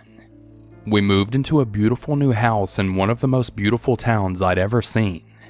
It was a bit more rural than we were used to in New Jersey, but it was an adjustment. My sister is 2 years younger than me and she was going into 4th grade at the time. We came from a neighborhood where we were all super close and everyone knew one another. Block parties every summer and kids running back and forth to one another's houses, and we were sad to leave it. Within the first few weeks we met some of our neighbors. Everyone was what we soon defined as very Connecticut. It was all a bit surface and nobody had that New Jersey warmth that we had been used to. In particular, our neighbors directly across the street seemed a bit odd. The mom would come over to vent to my mom about her sons and husband, and my mom was a sweetheart and was very welcoming and warm. The holidays came around and the neighbor boy across the street was in my sister's 4th grade class. My sister came back slightly alarmed with what had happened in class that day. The students were asked to make a Thanksgiving turkey out of a traced drawing of their hands. On each finger they were supposed to write things that they were thankful for. The neighbor boy wrote things like, being a loser, hating myself, etc. Very, very dark things for a 4th grader. Fast forward to Christmas and my mom hears that they have nowhere to go for the holidays, so she politely invites the mother and 2 of her sons to our annual Christmas Eve party. The boys were so strange. They listened to Japanese techno with headphones on and didn't speak to anyone. They headed straight to our basement to play video games. It was weird. The younger one though was always much stranger than the older one, and the neighbor mom would always open up to my mom and aunt about how he would hurt himself, and how he needed to be put in special needs programs but that he could never quite be diagnosed. They thought that he was on the spectrum at first, but that quickly proved to not be the case. We always assumed that she'd been confiding in them because my aunt was experienced with special needs kids and that she was looking for advice from her. The Christmas Eve stands out to me because they were at our home in a very intimate setting, but we saw them on a daily basis. My sister and I would come home from school telling my mom about how weird the younger neighbor boy was, and that something was just really off about him. I will never forget her telling us just to be nice to him and that we don't know what he's capable of. That struck me as so odd at the time, but we listened. I don't know if his mother told my mom something that scared her and made her say that, or if she just had a gut instinct. Recently after that, and I can't quite remember if this was in middle school or high school, I think I was in 9th grade, and my sister and young neighbor boy were in 7th, so we all rode the bus together. What my mom then said stuck out in my mind, so today I decided to be friendlier than usual. There was snow on the ground and the younger neighbor boy was drawing something in the snow and muttering to himself. I decided to greet him. "Hey Adam, what's going on? Nice morning today, huh?" He made no eye contact. "I'll bomb you," he said, still making no eye contact. We let it slide. We came home and told my mom. She reiterated, "Just be nice. We have no idea what this kid's capable of." Keep in mind, we were kids. We didn't know what to take seriously and what not to. I wished we had done more. Keep in mind, he wasn't someone who was bullied or made fun of. He was always off in the sense that he could not hold eye contact or hold a conversation or even a hello. Kids didn't make fun of him. He was a loner, but it seemed to be by choice. I never knew why we were cautious or afraid around him other than the fact that he showed zero warmth and zero humanity. We knew he had special needs, so we never really second-guessed anything and just tried to be polite as possible. When the bus would drop us off at all of our respective houses, he would run all the way up his driveway on the hill with his hands by his sides, and then would turn around and make this weird hiss noise at everyone, making claws with his hands. It was always so odd, but again, we were kids and there's always a couple of kids in school who are a little strange. We took it as just that. They were invited to several Christmas Eve parties, so memories kind of blend here. One year, the neighbor mom started screaming at my innocent grandmother for being a Yankees fan as she was a Red Sox fan. It was beyond strange because my grandma is the cutest little lady of all time and was in no way trying to argue over sports. It was though as the woman clearly had a weird switch go off. She was always nice to me, but I'll be honest, we always rolled our eyes every single time my mom invited them over. It was always such forced conversations with her, and as a teenager I wanted nothing to do with being cornered into another chat. I think she must have just been lonely. The following and final year they were invited to Christmas Eve was when she got into it with my mom about having guns in the house. The boys only attended the first couple of Christmas Eves, so it was just the mom this time around. The topic of guns came up. The neighbor mom started telling my mom about how she has guns in the house and how she takes her younger son to the shooting range all the time. My mom said that she didn't agree with having guns in the house. She wasn't trying to argue, but the neighbor mom got out of hand about it, very defensive and ultimately getting aggressive about how she grew up in New Hampshire and that's just the way of life out there. The neighbor mom told us about how brilliant that her younger son was, and that he hacked into some of the government's highest levels of security and that the CIA showed up on his doorstep. We have absolutely no idea if this story is true or not, but this is what she told us, so it became our ongoing joke when anything strange happened at our house. There were a few odd things that happened throughout the years. Our internet had clearly been messed with, lights would flicker in the house, and we would joke that it was the younger boy each time. It wasn't until December 14th, 2012 that we knew just what he was capable of. I was out of college working outside of Philadelphia, my sister still a student in college, and my youngest brother a student at the high school. It was the worst day of all of our lives. My dad heard the gunshots in the morning that killed the neighbor mom, Nancy Lanza. He assumed it had been a hunter in the area, maybe a little closer than usual. That is until the FBI showed up and had to evacuate the house as snipers had lined our driveway. My mom was at the mall and we were all frantically calling one another as the news slowly broke throughout the day. At first they had his identity all wrong and said it was his brother, but we knew it had to have been him. Thank God for my mom making sure we were as nice as possible, although I don't know that it would have stopped him. I wish we had done more at the time. I wish we knew to do more at the time. We didn't. We didn't want to assume the worst out of someone, but I wish we had. Approximately 20 students and 6 teachers were killed at Sandy Hook Elementary School that day. The worst act of evil I have ever experienced so directly in my life, and I hope I will never experience again. I'm very thankful that we survived growing up across the street from him, but I'm so gutted for those who didn't get so lucky. I hate it so much.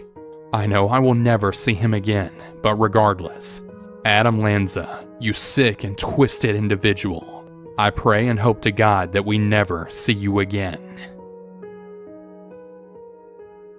Back in 2019, I moved from the West Coast to a small town in upstate New York. The town had that charming feel that you would find almost in a Hallmark movie. Everyone seemed to be friendly and helpful, and I felt welcomed into the community soon after moving in. Now, a few months later, one of my neighbors went door to door informing everyone that there had been a theft from their shed, which was in their backyard. The supposed thief had stolen a weed whacker, lawnmower, and other outdoor tools. Although the news of the theft had left some of the neighborhood shocked and kind of scared, I didn't feel uncomfortable or really paranoid. Having lived in a rough neighborhood before, I was kind of desensitized to theft. However, I reassured my neighbors in a concerned voice that I would keep my eyes peeled for any sort of behavior like that. A couple of weeks went by without any further news of any sort of theft in the neighborhood, until one afternoon when I got home from work. I found a flyer in my mailbox with the heading, Neighborhood Watch. The flyer wasn't really official. There's no official watch team, but rather a group of neighbors who wanted to get together to stop ongoing thefts. Confused as I had not heard or been notified of any other crimes in the area, I went next door and asked my neighbor Cliff if he had heard anything. Cliff was one of those kind of stoic types. He was in his early 70s and a widower. His wife, Irene, had passed away a few years before I moved into town. Even though Cliff was quiet, he was one of the nicest people I had met since moving there. He had helped me fix my car, dishwasher, dryer, and even installed a new sliding door for me after a storm knocked a tree through the previous one. I never asked him to do any of these things, but he always insisted, saying that it gave him a chance to get out of the house and be productive. I liked his calm and quiet demeanor as it reminded me of my dad.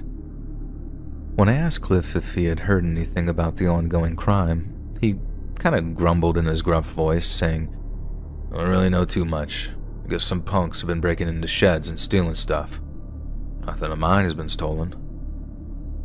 I nodded and made some small talk with him before I started to walk down his driveway. When I was a few feet away, he shouted to me, "Hey, just be careful and make sure you lock your doors." I did hear that whoever's doing that is breaking into houses now, so... I smiled and thanked him for one last time. That night was no different from any other night. I made my dinner, had a few glasses of wine, and did some work on my computer. At around 11 that evening, I thought that I had heard something outside, like a cough or something. I made my way to the big window in my living room and looked through the blinds. Across the street, I saw one of my neighbors outside looking right at my house.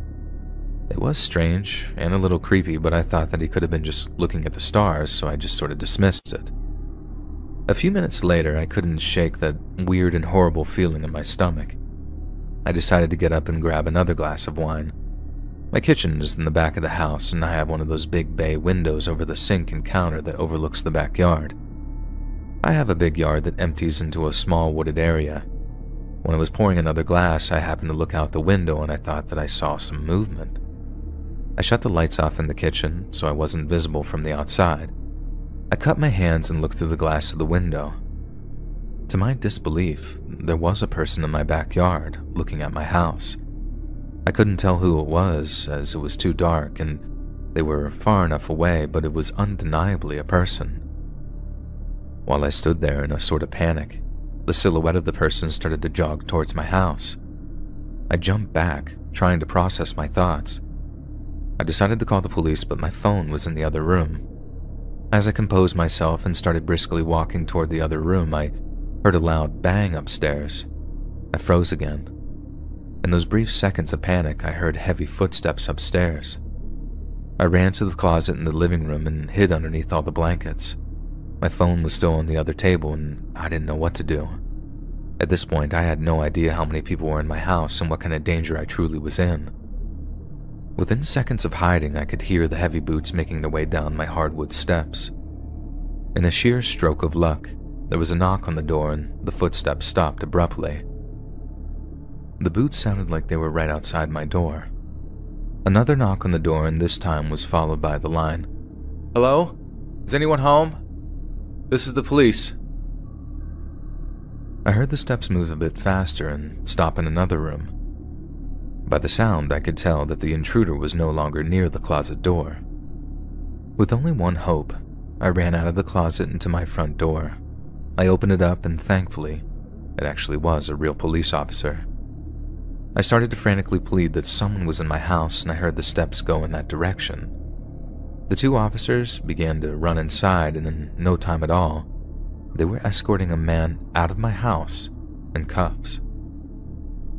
I felt sick as I stood and stared at the officers arresting the man, not because I had an intruder in my house, but because that intruder was Cliff.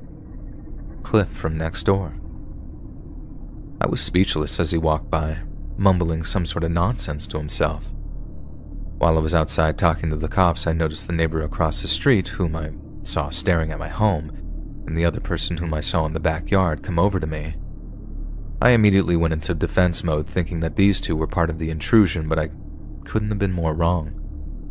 These two were on a late-night walk and had seen Cliff going into my window upstairs. They called the police and were watching Cliff's movements upstairs.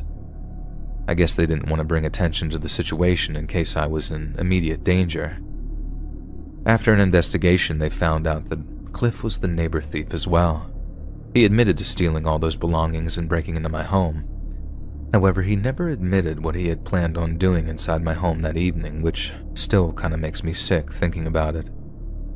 I guess after his wife died and retiring from his job, he was bored and was looking for any form of excitement he could find. He found that rush from stealing, and unfortunately, that hunger, I guess, just kind of grew. And in hindsight, I'm thankful for our little makeshift neighborhood watch. If it hadn't been for my lovely neighbors, the end of this story could have been much different. When I was in college, I attended film school, and let me tell you, I loved it. What a great experience. I met so many awesome people and learned so much, and I always loved it when we had a chance to create a short film, a chance to be able to tell stories with your unique vision. For me, I had a really hard time brainstorming and coming up with ideas while I was physically at the school. I couldn't concentrate in the dorms, and the library and places like that just didn't give the creative vibe. So, I started going on these long night drives whenever I needed to brainstorm. I'd throw on some tunes and just drive around letting my mind go to all sorts of wild places. On one of these night drives, I started to see flashing lights in my rearview mirror. When I looked back, the lights were getting closer and it was clear that I was getting pulled over for something. I pulled over and noticed that the car pulled over behind me. The lights went off, and I just sat there for a minute or two contemplating what I could have done possibly to get pulled over like this. I took the key out of the car and set it on my dashboard. I don't know if that's like a universal thing, but I was always told when you get pulled over, put the key there. I started to look in the mirror, trying to make out any details that I could, but it was just too dark. From what I could tell, it looked like a pickup truck, but I couldn't be 100% certain. I started to have my doubts that this was even a real cop. I had just never seen a pickup truck cop car. And I started thinking that it could have been an undercover cop, but I still kept going to that same point, which was, what did I do? Finally, someone emerged from the vehicle. It was dark, but I could clearly see that this person was wearing black pants and a black hooded sweatshirt. Full alarm bells were going off because I was sure that I had never seen a cop with a hoodie on, but it didn't speed away because I still had that fear of, what if this was a cop? I would be fleeing the police and they would have my license plate, and it was a whole mental battle that I was having. He looked like wobbling all over the place as he was walking towards my car, and when he got to my window, which was rolled down about a quarter of the way, I could see most of his face, even through the hood as it was firmly on. He starts shouting from outside the window, "Step out of the vehicle now." I could immediately smell the booze reeking out of his breath towards my face through the little crack in the window. And I know I'm stupid, but it took me this long to finally be sure that this wasn't a real cop, and I just yelled through the window, "No," grabbed my keys, and tried to start my car. While I was struggling to find the keyhole, the man shouted again that I said get out right now. He then lifted part of his sweatshirt and started to pull something out that looked like a firearm, but I couldn't be sure. I just ducked down, put the car into gear, and drove off as fast as I could.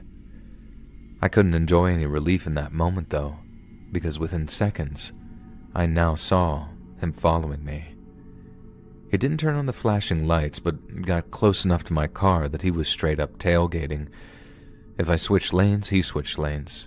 The speed limit on these dark roads was 45 miles per hour, and I was driving over 65 miles per hour trying to lose this guy. Before I knew it, I was almost 30 minutes away from campus, and this guy was still directly on my tail. I then did something that I had seen a million times in movies, and I couldn't believe that it actually worked. I was closing in on an on-ramp for the highway. I waited until the last possible second, and then swerved over and got onto the highway, forcing him to miss the ramp, or he may have crashed. About 2 minutes passed, and I saw no lights behind me. I hoped that I had finally lost this madman. Instead of getting off at the next exit, which I had a feeling that he may have thought was my plan, I made an illegal U-turn on the highway and got to the other side. I made the short drive back and got off the exit that I got on. I had no idea where I was. I drove around slowly for a while until I found a 24-hour gas station, and I go inside and told this guy what had happened and basically just begged him to call the police in that moment, which thankfully he did. I also had to ask him for directions back to the school.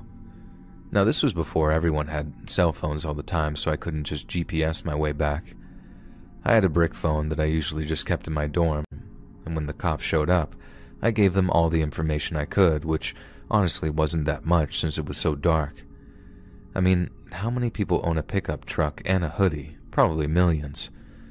The cop was honest and told me that they most likely would never find out who the man was since I didn't get any plate information. He was super nice though and escorted me back to the school just in case that man resurfaced. I think about that night a lot and just how crazy it was and how stupid I was. I wanted to punch the past version of myself for pulling over and not reacting faster.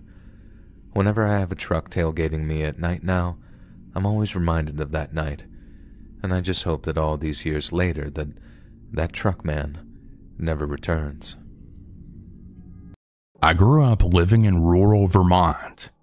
We had lived on a mountain road and there was a field behind our house that I often played. There were also woods on the far edge of the field, and if you went through them, this would take you to another field. The entire thing was fenced in, as cows were placed inside each summer. The field was owned by a local farmer. I often played with the cows, and I had also followed them through their various paths in the woods. One day when I was around 12 years old, I was playing in the woods as normal, and I was riding on the back of one of the cows. She ambled slowly along, and I just casually rode along eating some blackberries that I had picked. She headed down a trail in the woods that I knew would bring us out of a clearing that I'd really enjoyed sitting in. When we popped out, I glanced over at the fence as it bordered the property of one of our neighbors. This man had always made me nervous. His hair was tangled into one big mass of a knot, and he smelled horrible. Unfortunately, he was outside in his yard, and he spotted me immediately. Now, he didn't own that field or the cows, so I wasn't too bothered. I just got down off the cow's back and began to poke around in the berry patch. Suddenly, I heard the twang of barbed wire fencing then being strained. I looked back, and the man was climbing over with a rifle. I quickly ran into the woods to hide, thinking he wouldn't follow me, but he did. I could hear the sounds of sticks cracking as he pursued me. I ducked under some branches to catch my breath, and I sat quietly as I could as my ears strained. He was definitely still out there, but I still had a lead on him. I knew that there was a spot a little further up where I could climb under the fence and then come out on the road. I made a break for it, and I climbed out of the pasture quickly. Once I was on the road, I stopped to look backwards, assuming I was now safe. The man stepped out of the woods, and he stood there pointing his gun right at me. I thought that I was going to die right on the spot. I then slowly walked backwards, watching him the entire time. Right in that moment, a vehicle came around the corner, and when I then turned to look at who it was as they drove by, I turned back to the man, and he was gone. I avoided that pasture for a very long time after that. This happened back when I was a teenager. I think I was 14 years old, and probably a freshman in high school. It was the winter time, and sometime in the early evening. The sun had set and it was dark out. We were getting a large snowstorm, and I was sent outside by my mom to shovel the driveway. She was cooking and said that food would be ready when I got inside. It was kind of my job to shovel the driveway, and I didn't really mind it. When it was snowing this badly though, it could be tough. We had a pretty long and straight driveway, and I needed to shovel it now, even though it was still snowing. That way, the next morning, instead of having like a foot of snow to shovel, there would be less, and it would be faster and easier. I went as quickly as I could, and things were going pretty well. Our neighborhood was generally pretty quiet, and not that many neighbors were outside or anything. We also lived on a cul-de-sac with only about 10 houses on it total, so I pretty much knew all the neighbors and their cars and stuff. When I had reached near the end of the driveway and was shoveling the last section, I heard a car coming onto the street. It entered our street and then came around the corner, going very slowly. It was a larger and older-looking black SUV. It looked to be a Chevy Suburban. I had never seen it before and wondered whose it was. It slowly drove past me as I shoveled and then went to the loop of the cul-de-sac.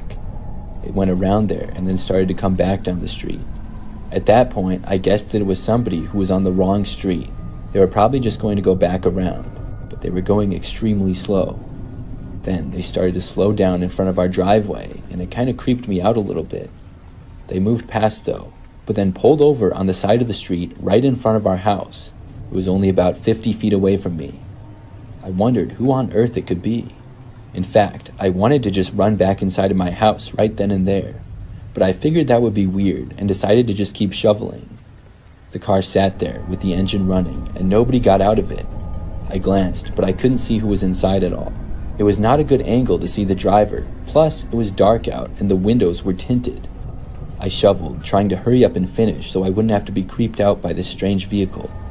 The SUV then shut off, but nobody got out. After probably 2 or 3 minutes of the SUV just sitting there, the door finally opened. I was now almost at the complete end of the driveway. I saw a man get out of the car, and then he began walking over to me. He was kind of tall and thin and wore a black jacket and jeans.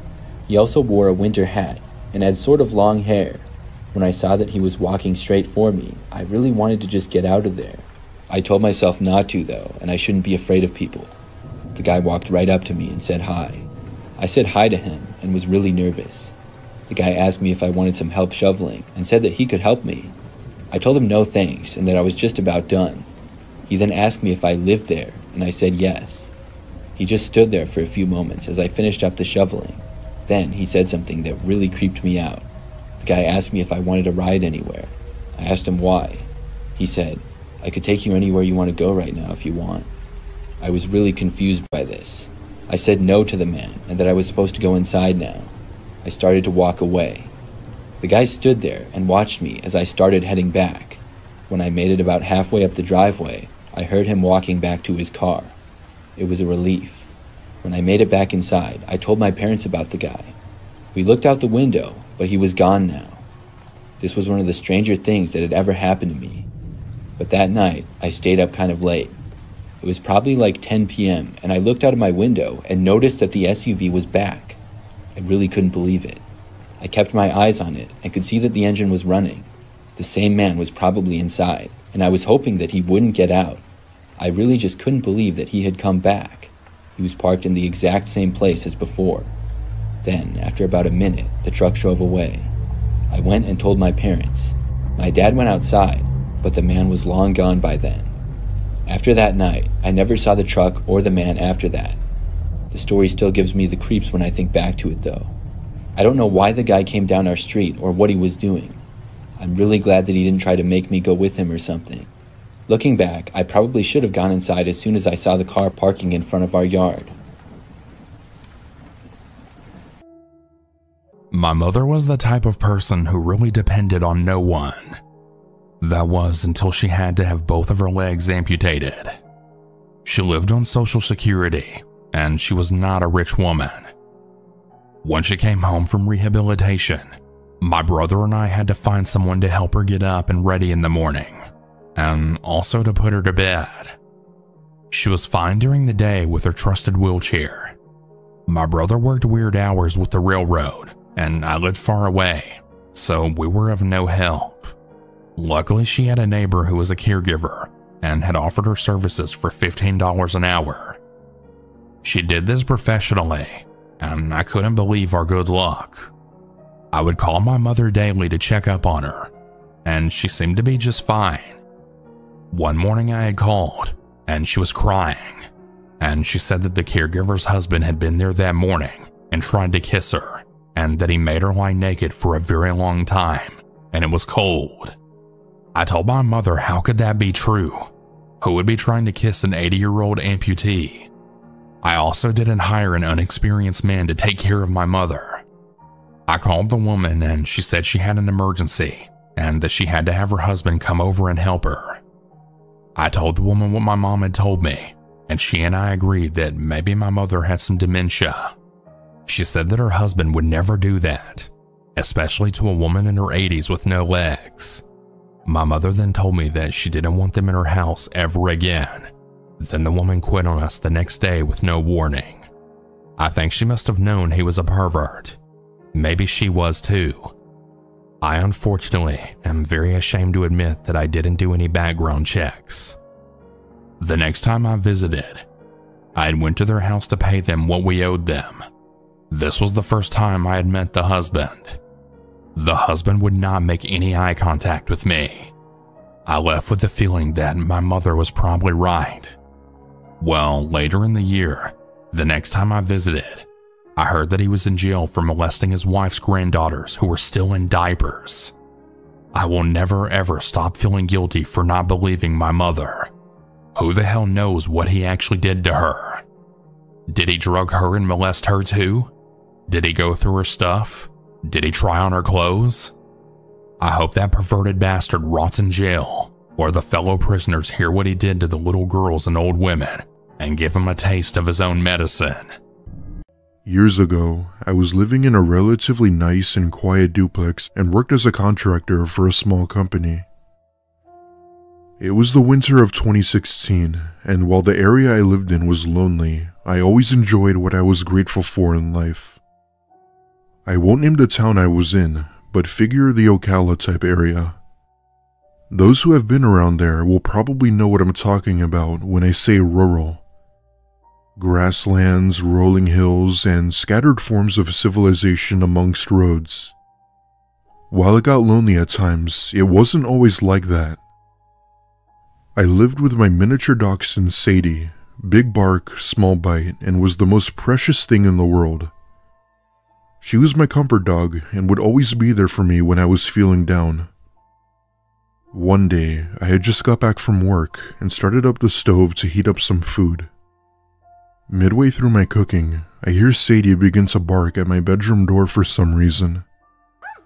Completely oblivious, I just assumed it was her being bored and focused on dinner.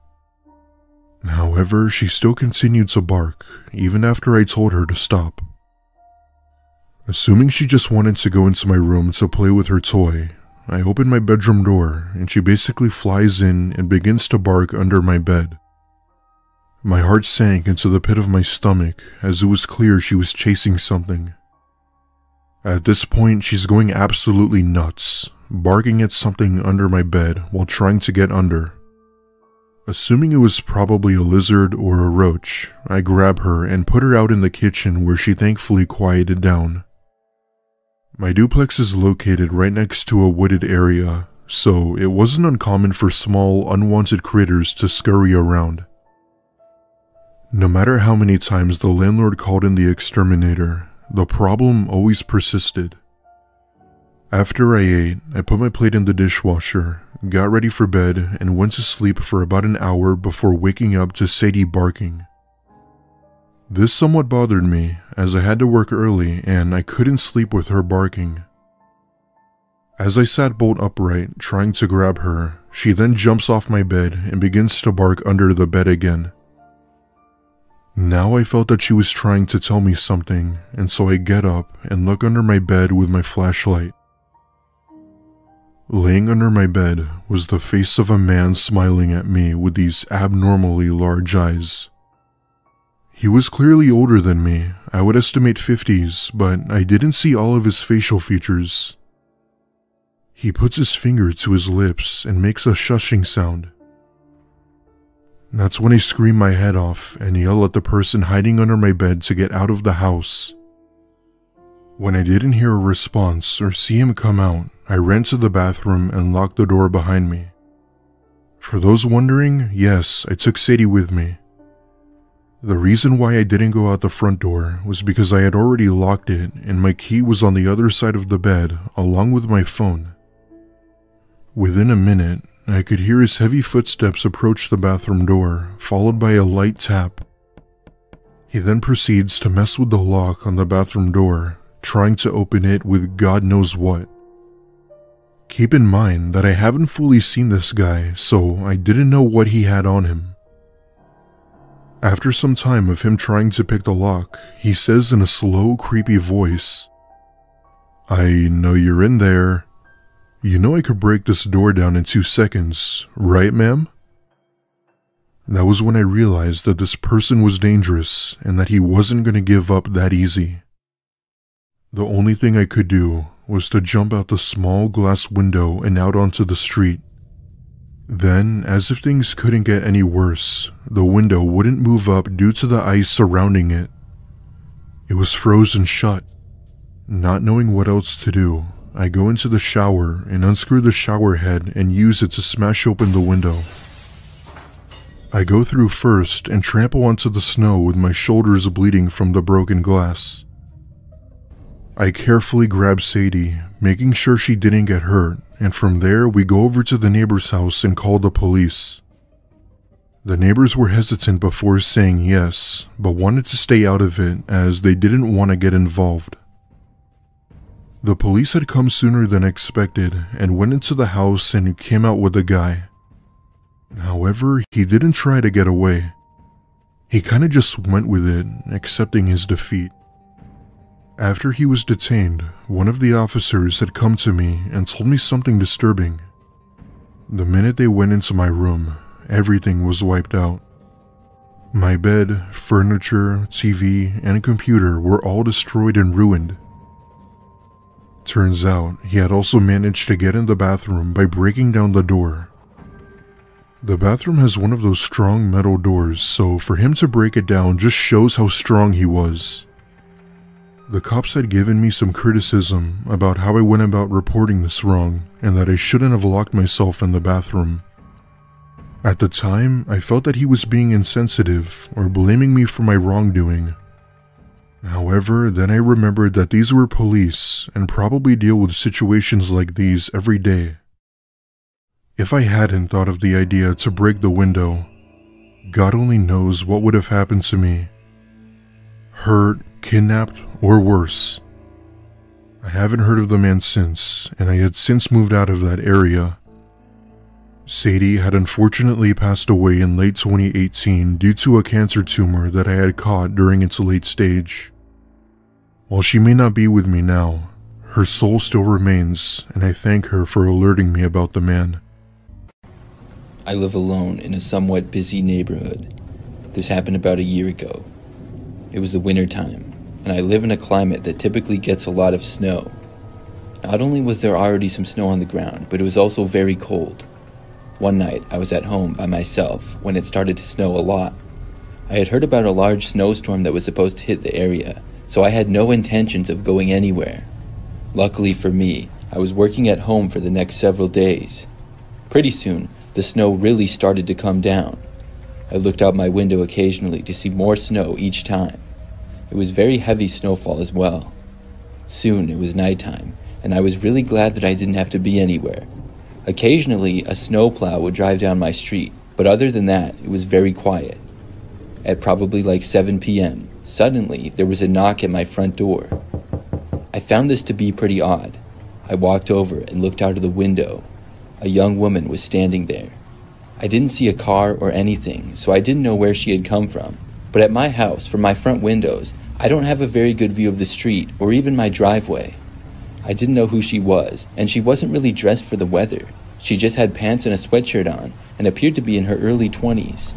I opened the door and asked her what she was doing out in this snowstorm. The woman asked me if she could come inside my house to warm up. Her story was that her ex-boyfriend kicked her out of his car and then drove off, or something like that. I asked her if there was anybody that could come and pick her up or something. She said that she had just called her mom, and she was going to come. I didn't really like the idea of somebody who I didn't know coming inside of my house.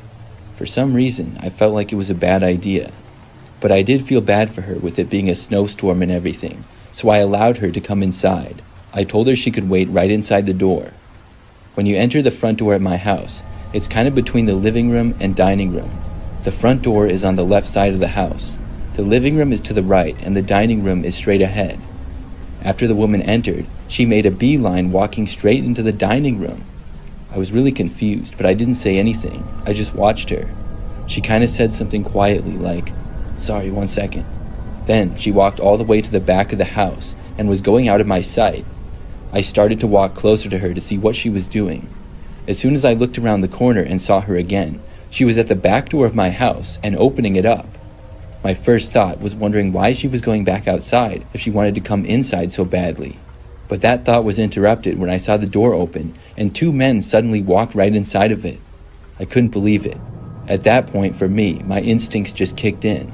I instantly turned and ran the opposite direction. I ran towards my hallway where my bedroom and bathroom was. I heard multiple footsteps coming after me, but they were still a ways back. After I got inside my bathroom, I closed the door and locked it. But just seconds later, somebody tried opening the door. There were multiple people outside of my bathroom now. Nobody said anything though, including me. After the door wouldn't open, there were a few loud bangs on it. I got out my phone to call the police, but did not feel safe staying in the bathroom. So right after dialing 911, before I spoke to the operator or anything, I tried opening my window as quickly as I could. I probably did it in record time, and then I jumped out of my bathroom window and landed on a bush that was covered in snow. Then I ran through the deep snow in my yard and fell several times trying to run fast. I made it back to my feet quickly though, and eventually I got around my house and to the street. I just kept running until I made it as far away from my house as I could. Then I was finally able to talk with the 911 operator. I said everything that happened, and after that I walked down my street far away and waited until the police arrived. I didn't have a coat on or anything, but the crazy part is that I wasn't even cold at all. My adrenaline was going too much. When the police got there, the woman and the 2 men had taken off. I got back to my house to find it a mess. There was stuff all over the floor and a few things were stolen. It could have been much worse though, as I saw they didn't go in every room.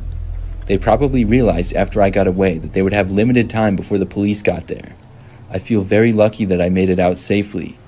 I'm not sure what those people would have done if I had stayed. Would they have tried to hurt me? I hope not, but I will never know.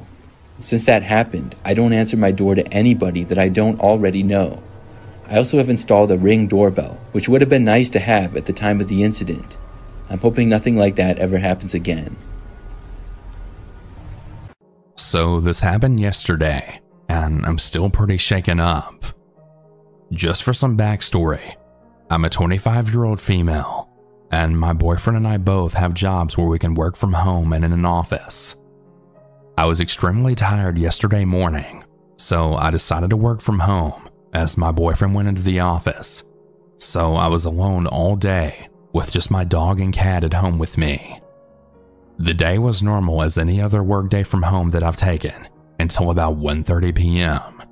This is where things took a turn. I had just hopped into a work meeting when my doorbell rang. We have one of those Ring doorbells with a camera, and it notifies my boyfriend's phone that someone's at the door.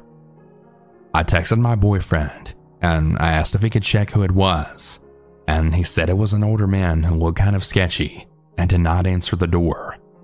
So I ignore the door and go back to my meeting. 20 minutes later, I'm done with my meeting, and I decided to check my phone. I always keep my phone on Do Not Disturb while I'm working, and as soon as I checked it, I noticed all of the calls and texts that I'd missed from my boyfriend. Panicked, I immediately called him back, and he frantically asked me why I haven't been answering. I told him I was in a work meeting, and he tells me to look out the window, as the man hasn't left our property yet. I very quietly walk over to the front windows of our house and peek out, and sure enough, the man's in our driveway. He had parked his old beat-up truck next to our car in our driveway, and he was looking back and forth very sketchily. He had on dirty jeans and a dirty gray tank top.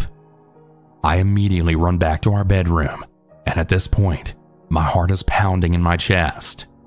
I tried to comfort myself by just saying that maybe he had the wrong house, but no. The man began looking through our windows trying to see inside, and he proceeded to try and open our back gate, which was locked. As I mentioned earlier, I have a large dog, and at this point, my dog is snapping and growling at the front door. As I still had my boyfriend on the phone, and he was actively watching the man on the camera app on his phone, I asked him what I should do since I was in full panic mode and completely alone. "Call 911, he firmly said. I did as he said, and with shaky hands I called. While I waited for the police to arrive, I texted my mom to let her know of the situation, and she immediately dropped what she was doing and said she was on her way. The man was still snooping around the house and looking through our windows. At this point, I had no idea what his intentions were, and by the looks of it, they didn't seem good, and I was really afraid he would see me. As soon as the man saw the police coming down the road, he hopped in his truck and sped off. I ran outside to the officer, and at this point, my mom had arrived as well. In tears, I explained what happened, and thankfully my mom got the man's license plate number. The police took his license plate number as well as description, and they told me they'd be on lookout for him. I know this may not seem as scary as some of the other stories here, but when you're alone and there's a man looking through your windows and not leaving your property, you have no idea what his intentions are, and it's absolutely terrifying.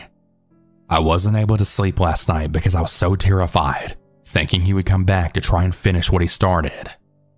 I'm hoping the police call me with an update since we had the license plate number. And if they do, I will provide an update. And to the strange man who wouldn't leave my property, please don't come back again. I recently moved into this quaint suburban neighborhood, and ever since, I've had a sense of unease. The residents here were friendly enough, always waving and offering warm smiles as I walked by, but there was something about their gazes that left me feeling on edge. One evening, as I returned home from work, I noticed a flyer in my mailbox, an invitation to join the Neighborhood Watch, a group of residents dedicated to keeping the community safe. I kind of laughed to myself, because I always thought that was sort of a thing of the past, but I considered attending a meeting, but my schedule was already packed and I had little time for social engagements at the time. As the weeks went by, I couldn't help but notice the watch members becoming increasingly more visible. They patrolled the streets at all hours. They even had walkie-talkies, and they were crackling with static as they exchanged updates and reports. It was pretty corny. But I appreciated their dedication to our safety, but I couldn't shake the feeling that they were watching me just a little too closely. It's worth noting that these stares and unwanted attention was nothing new for me. I have a neon green mohawk and a tattoo of a moth on my neck. One night, after returning from a late shift at the office, I found my front door wide open. Panic surged through me as I started to rush inside, fearing for the worst of being robbed. To my relief, nothing appeared to be missing or damaged, and I just chalked it up to my own carelessness and resolved to being more vigilant in the future. After all, it was pretty windy, and I suppose it is possible that I could have left the door slightly open. However, the incidents didn't stop there.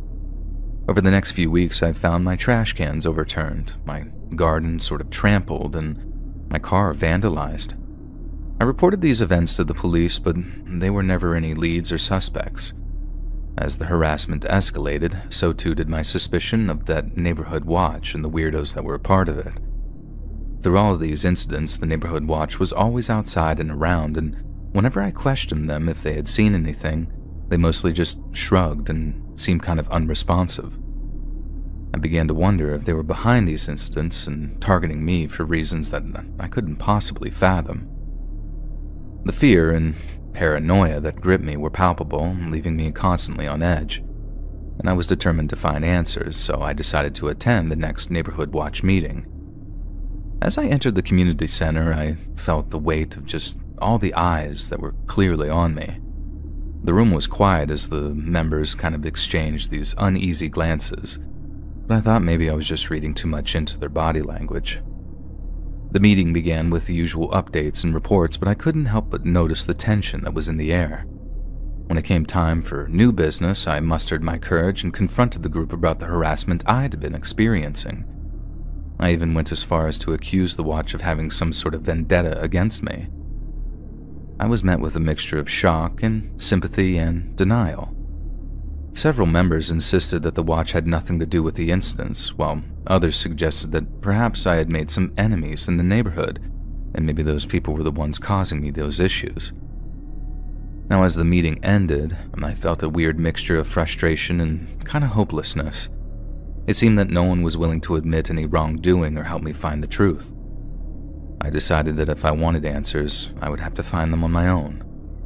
Over the next few weeks, I conducted my own covert surveillance, so to speak, discreetly documenting the movements and actions of the watch members. One night, I ended up having to work late. When I pulled into my driveway, I noticed that the floodlight positioned right above my side door was on. Now, feeling that hunch, I decided to leave my car parked in the road and quietly made my way to the side door. Now, when I made it inside, I found two of my neighbors who looked like they were trying to find something in my kitchen. I pulled out my cell phone and started recording a video, and I couldn't believe what I captured. My neighbors appeared to be planning something in my kitchen drawers. Thankfully, in the video, you can clearly see and hear them discussing calling the cops. I remained hidden and allowed the two to leave my house. As I pieced together this weird puzzle, a chilling theory sort of emerged in my head. These neighborhood watch members believed that my unconventional appearance made me a threat to the community's image, and they had to take it upon themselves to get rid of me. Now, with the evidence that I now had with the phone video, I just confronted the police with it. Surprisingly, they were appalled by my findings and decided to take immediate action. The guilty members were not only removed from the neighborhood watch, but thankfully they were also arrested on several different charges. Now, with the truth out there, the neighborhood watch in my little town was completely disbanded. Not knowing if anyone else was involved with these two, I found it increasingly difficult to trust anyone within my now community. However, not long after this, the harassment completely stopped, and my life felt like it finally returned to normal. I had managed to expose all of this on my own, and the ordeal had made me stronger, I guess. In the end, my actions sparked a conversation within the neighborhood about tolerance and acceptance. People began opening up to one another, sharing their own experiences and perspectives, and as a result, our community became more inclusive and understanding. As for me, I decided to remain in the neighborhood, determined to be a force for positive change, even though I was kind of lazy and didn't want to leave. I even went as far as forming my own neighborhood watch, using my newfound sense of empowerment to help protect and actually uplift my fellow neighbors and community. Now, although the scars of those weeks would always still be there, they also served as a reminder of the strength and courage that can be found within each of us, even in the face of all the adversity that you might see. Now, my experience taught me that standing up for oneself and seeking the truth, no matter how difficult, weird, and sometimes scary the journey may be, can make a lasting impact on you and those around you. This story happened years ago when I was still in high school. During that time, I was pretty busy. I went to school 5 days a week and then worked a part-time job at a nearby restaurant.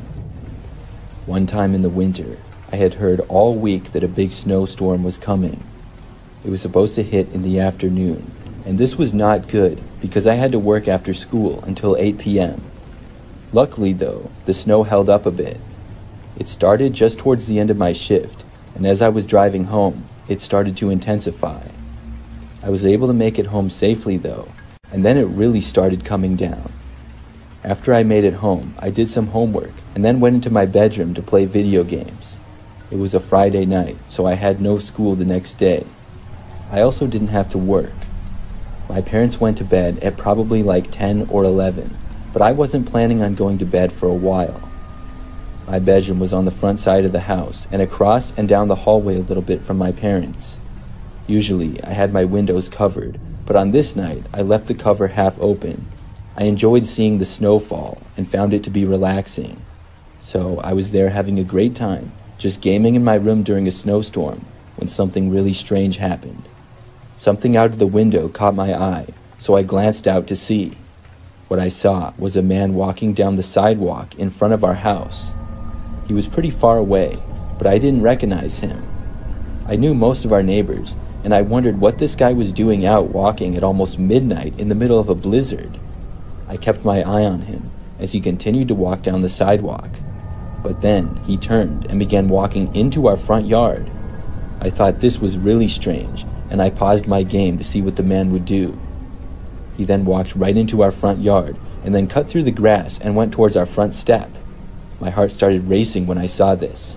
I was still trying to figure out what exactly was going on. He was now out of my sight though, so I carefully and quietly left my bedroom. I went down the hallway and then stopped at the end of it. I looked around the corner carefully. We had a large front window that had a shade over it, but you could still basically see people on the other side, or at least you could see their shadows. I didn't want him to see mine. He was standing at the front step, I could tell. I was expecting him to knock on the door or ring the doorbell any second, but he didn't. He was just standing there in silence. This went on for probably a minute or two. Then the man started walking away. He was going back through the yard, and then he stopped at the window. I jumped back when I saw this. The man was standing right next to the living room window, and possibly trying to look in. I really couldn't tell though. I quietly went back into my bedroom down the hallway. When I got in, I was listening closely if I could hear anything.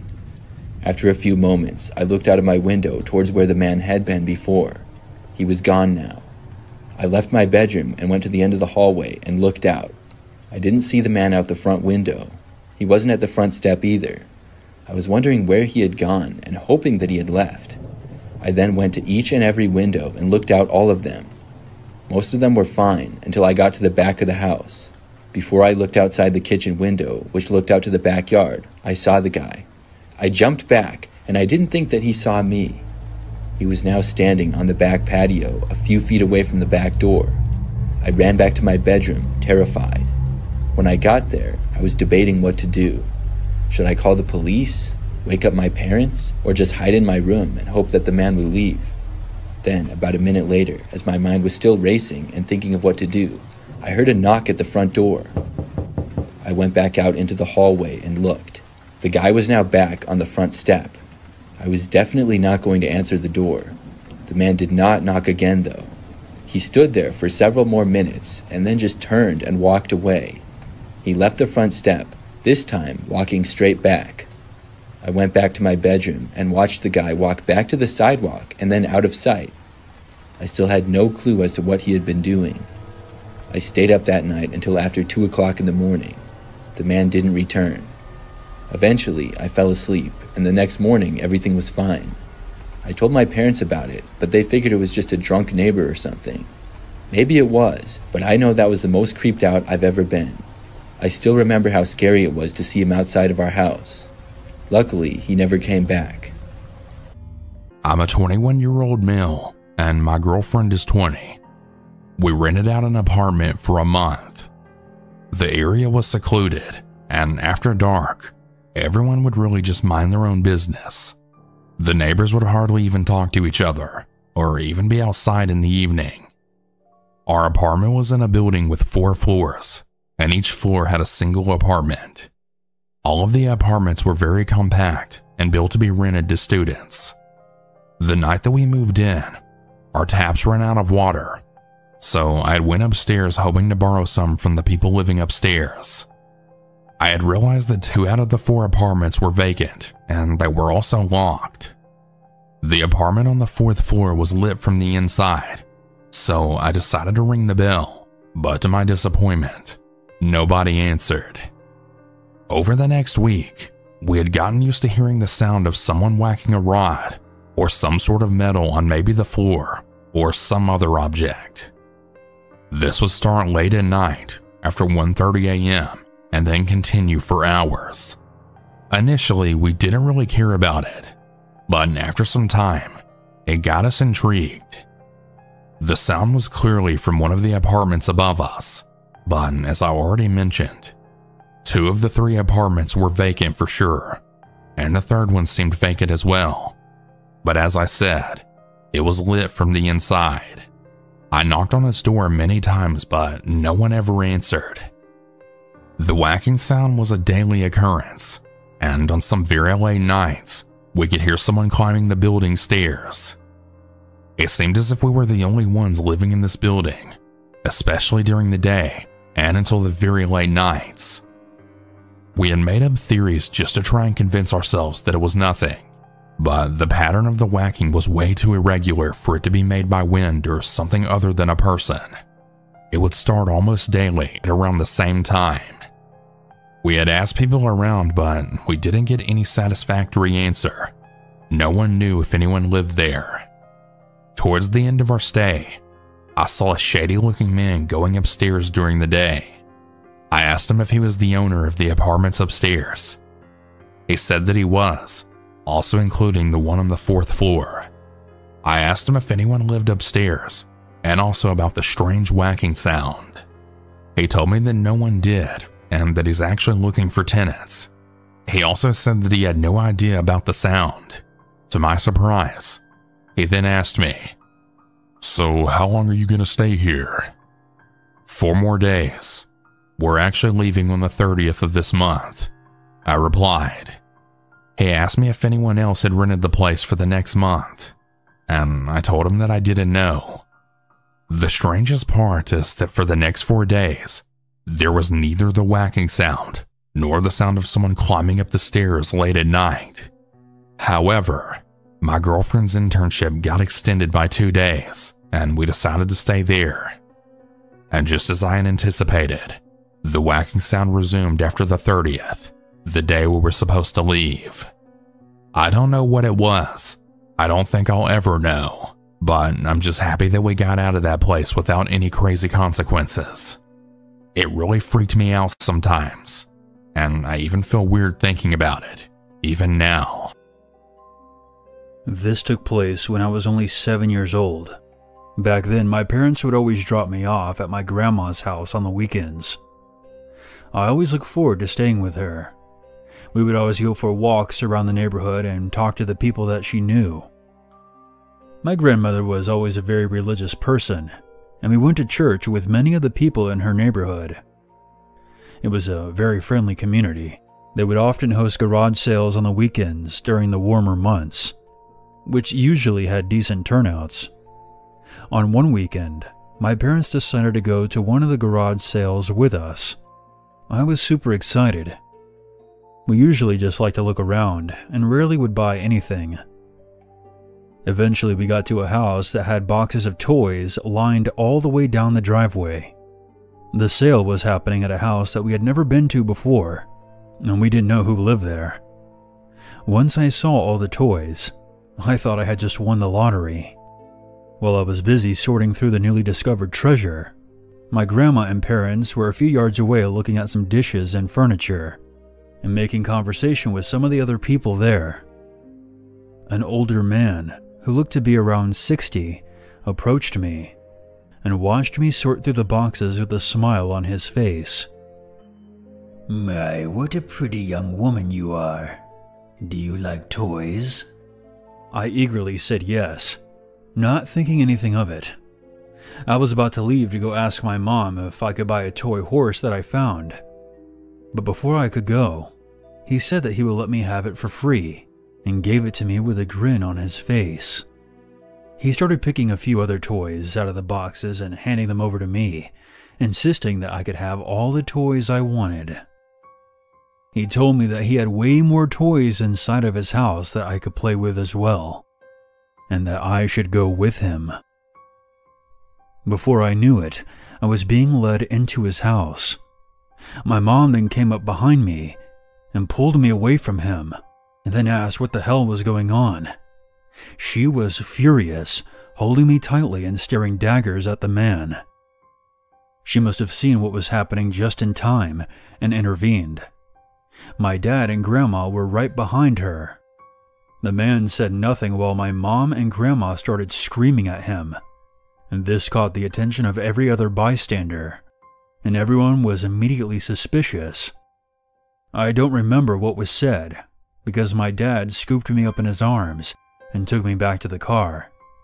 I remember my grandma calling the police before we left. I didn't understand the gravity of the situation at the time. I found out many years later that the man had gone to the same church as my grandma and had participated in a lot of the events hosted by the church, including the youth events. Apparently, the police found loads of child pornography on his computer and was sent to prison shortly after.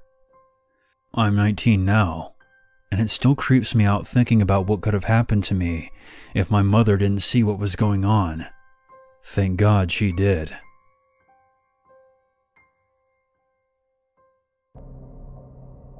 Back when I was about 16 years old, because of my living situation at least twice a month, I'd have to make a 2-hour drive from a city area back to my parents' house in a rural area. I'd say about 90 minutes of that drive was just country road with nothing but valley, corn, or some other crop on either side with the occasional farmhouse, or something that you think people might go in and out of willingly along the way. Because of how used to this drive I'd already been beforehand, I didn't think much of driving that long stretch of no cell service, no phone booth area. Nothing had happened yet, so surely nothing would happen ever. Right? In the middle of one of those drives back, while the night was slowly taking over as I was driving, I saw a flash of light. That was weird. Maybe just a momentary anemic moment. Another flash. Well, maybe someone coming this way has their high beams wonky or something. Another flash. Alright, something's wrong. I slowed down a bit so as not to get blinded periodically and swerve off the road and try to figure out what was ahead. Further in the distance, I think I see a person. Actually, multiple. My eyesight's well and good at this time in my life, so I was putting two and two together, getting close enough to realize there were 4 people on this shitty country road lined up across it as if to make a roadblock to prevent any cars from passing through. Another note to this is that I don't see any car around them that they could have come in. Don't remember any farmhouses or sheds nearby either. The rest of this encounter felt like it took place in the span of an hour because of my anxiety, but it was likely no more than 5 minutes in hindsight. I'm driving maybe 10 miles per hour now as I'm getting closer and realizing that I'm definitely without a doubt approaching a line of 4 grown-ass people with huge bright white masks on staring in my direction. 2 of them definitely have bats, or some other distinctly long blunt objects, and 1 person is holding something that the flashes are coming from. I've seen enough horror movies and heard enough stories about crimes on roads like this to think in that moment I only have 2 options. Slow down and hope they eventually part way around my car, running the risk that they could very well get the jump on me in my dinky car, or pick up the pace and disregard whether or not they'll have the chance to move out of the way when I potentially accelerate through them. I decided the latter.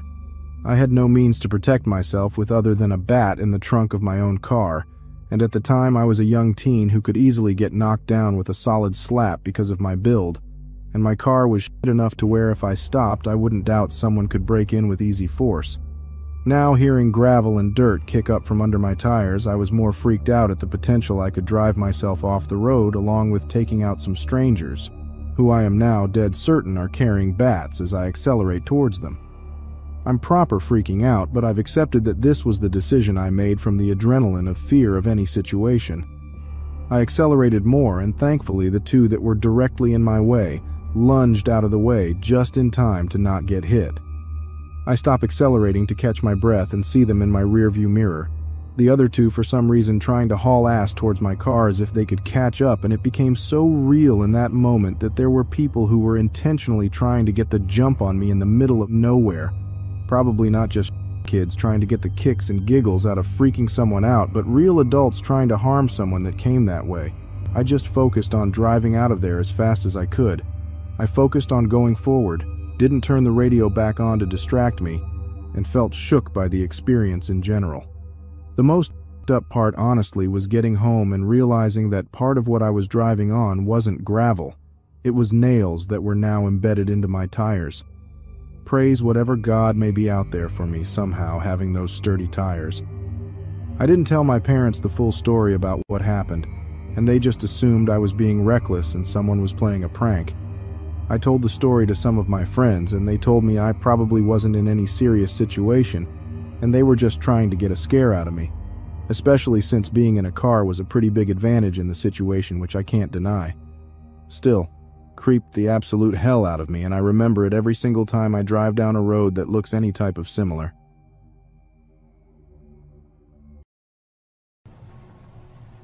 This story takes place about a year ago. I was traveling all by myself on a road trip to visit family. It was a really long drive, and it would most likely take 2 whole days to get there. During the first day, I booked a hotel for a little bit past the halfway point.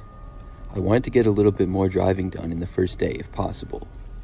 Things started out really well, and I only stopped a couple of times for gas, food, and to use the bathroom. I would stop at places that were the quickest, usually rest stops and gas stations just off the highway. I had been up since early in the morning, and if I had enough caffeine, it would usually keep me going. In the afternoon and early evening, though, I hit a rough patch of traffic. I think there was some road construction, and that was just a popular time to be on the road as well. Things got backed up and significantly slowed down for a few hours. I found myself now a bit behind the schedule I was hoping to be on. The hotel was already booked though, so I had to make it. Finally, at probably like 7 p.m., things started to clear up and the roads were much quieter. I was still almost 5 hours away from the hotel though. I stopped for gas, but then went right back on the road to try to save some time. At about 10 p.m., I was still on the road driving. I had an hour and a half to go, and I had no idea where I was. By now, the roads were very quiet, and I was one of the only cars driving. The area that I was in seemed like it was almost in the middle of nowhere. I was getting really tired as well, and had to use the restroom. I decided that I should stop and try to get an energy drink or something. My car was good on fuel, so I wouldn't need to get gas. I started looking for anything off the side of the road that I could go to. There didn't really seem to be anything though. Finally, I saw a sign for a rest stop just up ahead. I pulled off the road and was happy to hopefully get some energy to finish off the drive. As I approached though, the rest stop was a little underwhelming. It was very small, just a little building. There were some parking spaces along the road that went past it and then back onto the freeway. The place was very dimly lit as well, and nobody else was there besides me. I parked my car and then got out and stretched my legs. I'd been driving for quite a long time without a break. Then I walked inside the small building that the rest stop had. Surrounding it was a little grassy area with a picnic table and what looked like a woods behind it. I had been to a similar rest stop before earlier in the day. Once I was inside, I used the restroom and then left. There was nothing inside the building besides a men's and women's restroom and a small lobby area with just some brochures. There was no vending machine, which is what I was hoping for to get an energy drink or something. At some rest stops, they have the vending machines outside on the side of the building instead of inside of it. I decided to walk around and see if they had one. I went around one side, and it was amazing how much darker and quieter it was over there. I heard some crickets chirping in the distance. The ground went slightly downhill as I walked around the building, but there were no vending machines. I got completely behind the building and was walking around to the other side. That's when I got a kind of eerie feeling for some reason. I stopped and looked around at the woods in the night. Then I heard a noise. It sounded like something was moving just inside of the woods, which was about 50 feet away probably. I thought maybe some kind of animal was there, and I sort of saw a tree branch moving a little. I stopped to see what it was, because I was curious, but part of me was wanting to just turn and run back to my car and get out of there. Still, I stood there looking to see what it was. As my eyes adjusted more to the darkness, I started to notice something. There appeared to be a man crouched sort of behind one of the trees. The guy was looking at me. I couldn't really tell any details about him at all, but he appeared to have a beard. After looking at him for a few seconds, he suddenly stood up. There were no other cars at the rest stop, so I didn't know what he was doing there. After standing, the man took a few steps towards me. I had a really bad feeling, and then the guy suddenly started sprinting in my direction. I took off running for my car as fast as I could. I ran around the building and into the parking area. When I was running, I could hear the man gaining on me from behind. I made it to my car and threw myself inside before slamming and locking the door. As I was scrambling to start my engine and drive away, the man reached my car. He started pounding on the window, and I backed out and drove off after he had smacked my window several times. I got back onto the highway and was really happy to be away from him. I decided to call the police and let them know about what had happened. I didn't want somebody else to stop there and have to encounter him. As for me, I was able to stop a little ways down the road and get an energy drink. I was in the middle of nowhere, but I made it to my hotel just after midnight.